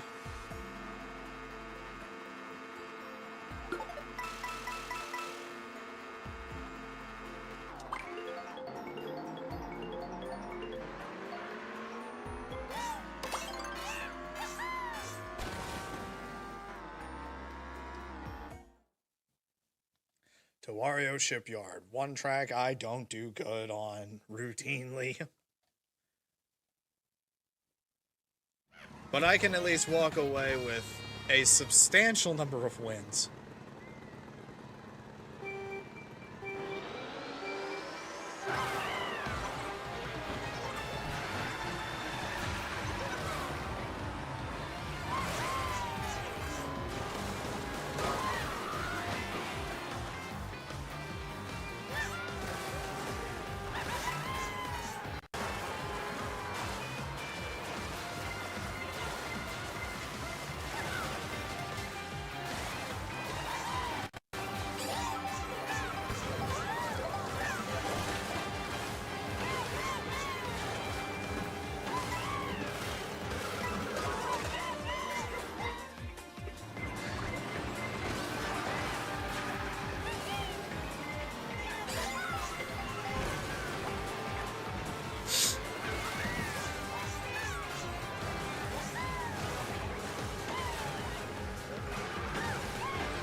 Not the maneuver I was hoping for, but it is a maneuver I'll make work nonetheless.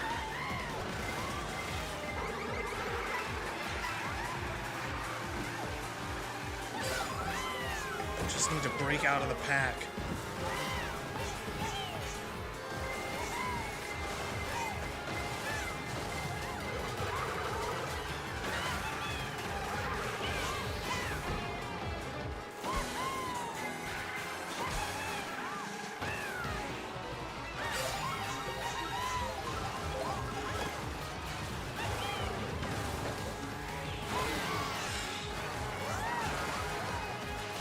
If Boo would steal from somebody else!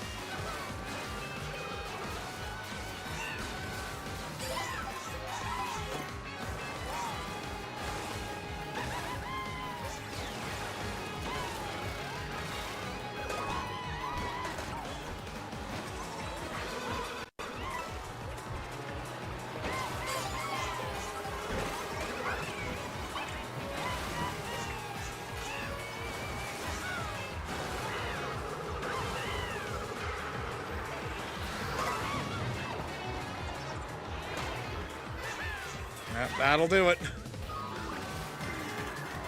The status quo has been brought back down. Victory denied.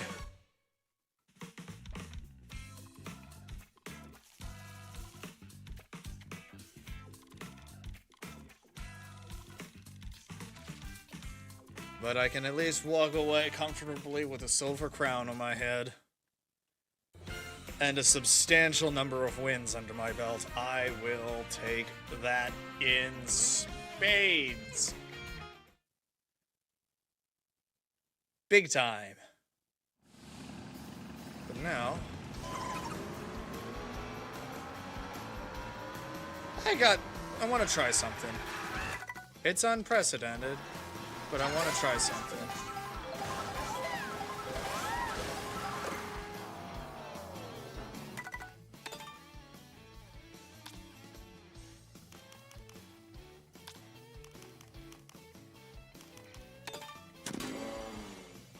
There were new ones put out.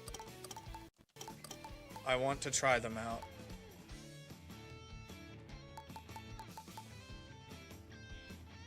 At least one of them. I can only tolerate one rally. So grab one of the new ones. That's the only stipulation. Grab one of the new ones. Which will be either Drill Rally or Boomerang Rally. I'm gonna go for Drill. Either Drill or Boomerang. A lot of people want Drill. And we almost got Boomerang. It's just a straight shot all the way to Bowser's Castle. Coincidentally, right from where we were. Last track we ended up on is the first track of this leg, so that's interesting.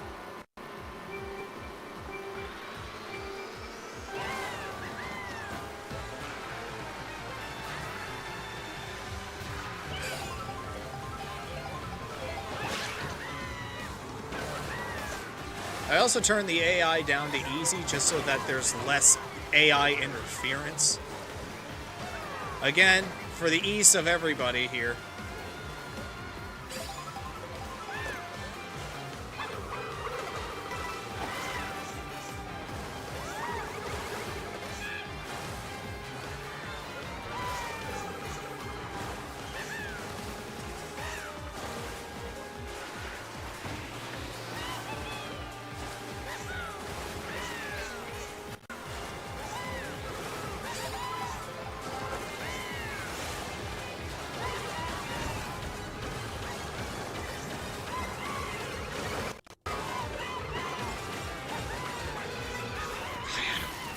Frickin' big shroom.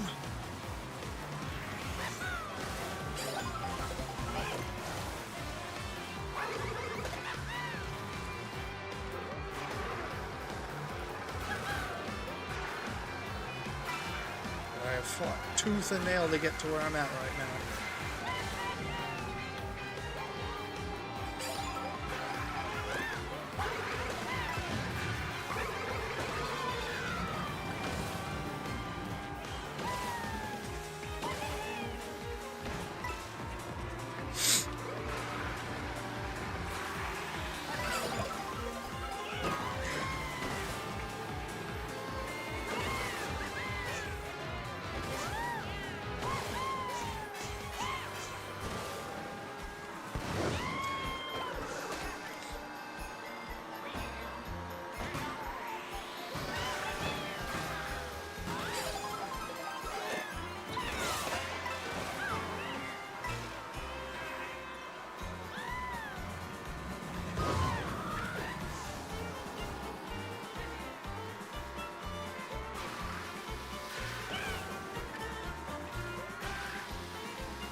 forgot how much I hate these. When you stop doing them for your own sanity, you forget just how crazy they can get.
This is why I hate them. Hate them with a fiery burning passion. And I'm only doing this once.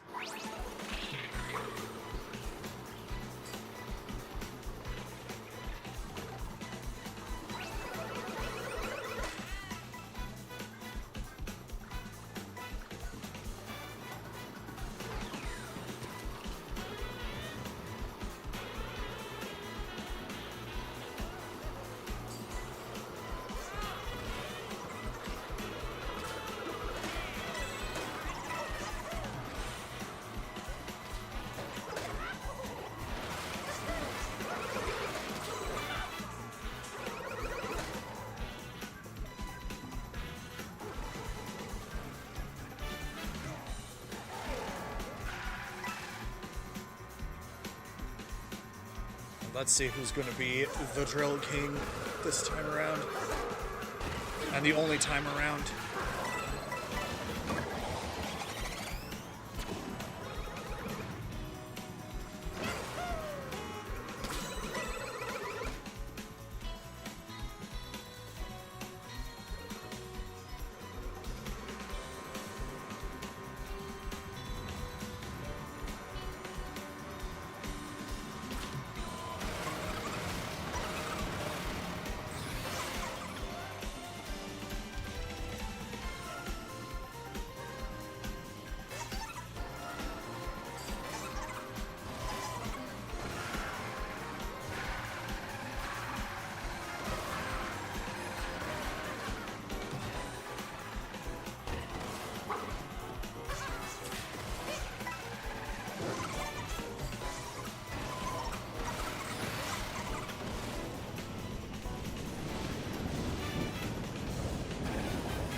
You guys telling me that an AI on easy difficulty still slipped through?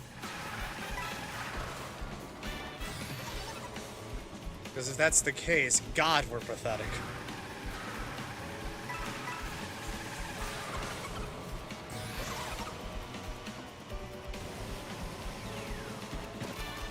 And the win goes to Sarwit.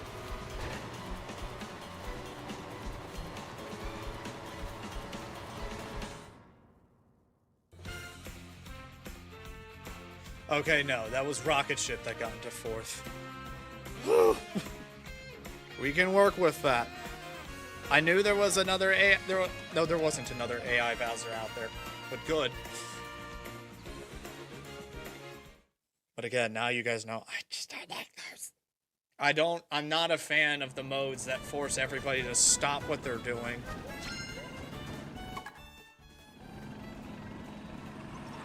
I'm not a fan of modes that do not let you play the game with everybody. I'm not a fan.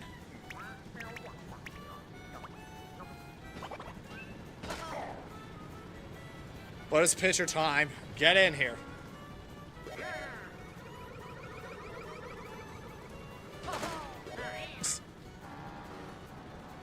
Sorry, whatever you do, don't exit camera mode or you're gonna lose that frickin' crown that you worked so hard to get.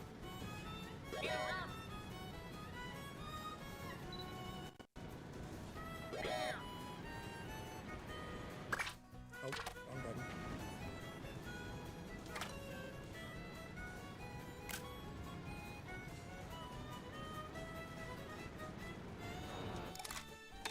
And that'll do it. Excuse me. Drive into the lava and die. Going away now. Bye! But, nevertheless, this anti-bagging measure is going to be something to get used to. I will say that much. Changes the whole flow when right out of the gate you just have triple shrooms and you're in first already, so it's like, something was up, and I didn't know what that was. But an unprecedented amount of wins there, and really close to first overall, which has never happened yet. Emphasis on the yet. But either way, a rousing success of a reacting and racing as per usual. I have yet to see one that ends up not being a good one. They usually always do end well because you guys showed up and you guys raced and laughed alongside all the funny videos that we were going at. And just watching me suffer every once in a while when it happens too, and cheering when I do get a win or do good, as always. I'm not as always, what am I talking about? I'm just glad you guys still find this entertaining somehow. I don't know, I don't understand your mindset. Because some of you mother yuckers are even crazy enough to give me money, which I don't feel like I've rightfully earned in any way, shape, or form, but I still appreciate it regardless. That being said, I'd like to thank each and every one of you for stopping by and doing what it is that you do. It means a lot in the end that this little side hustle of mine is still going strong. Even to this day, I really appreciate it. I really do, guys. Makes the Saturdays even more worthwhile to look forward to rather than just it being a day off. I get to look forward to 4 p.m. every Saturday morning U.S. Central, every Saturday afternoon U.S. Central Time. I always get to look forward to it, so, and you guys make that possible. So, with that being said then, I'll see you guys when I see you guys, and as always, toodles.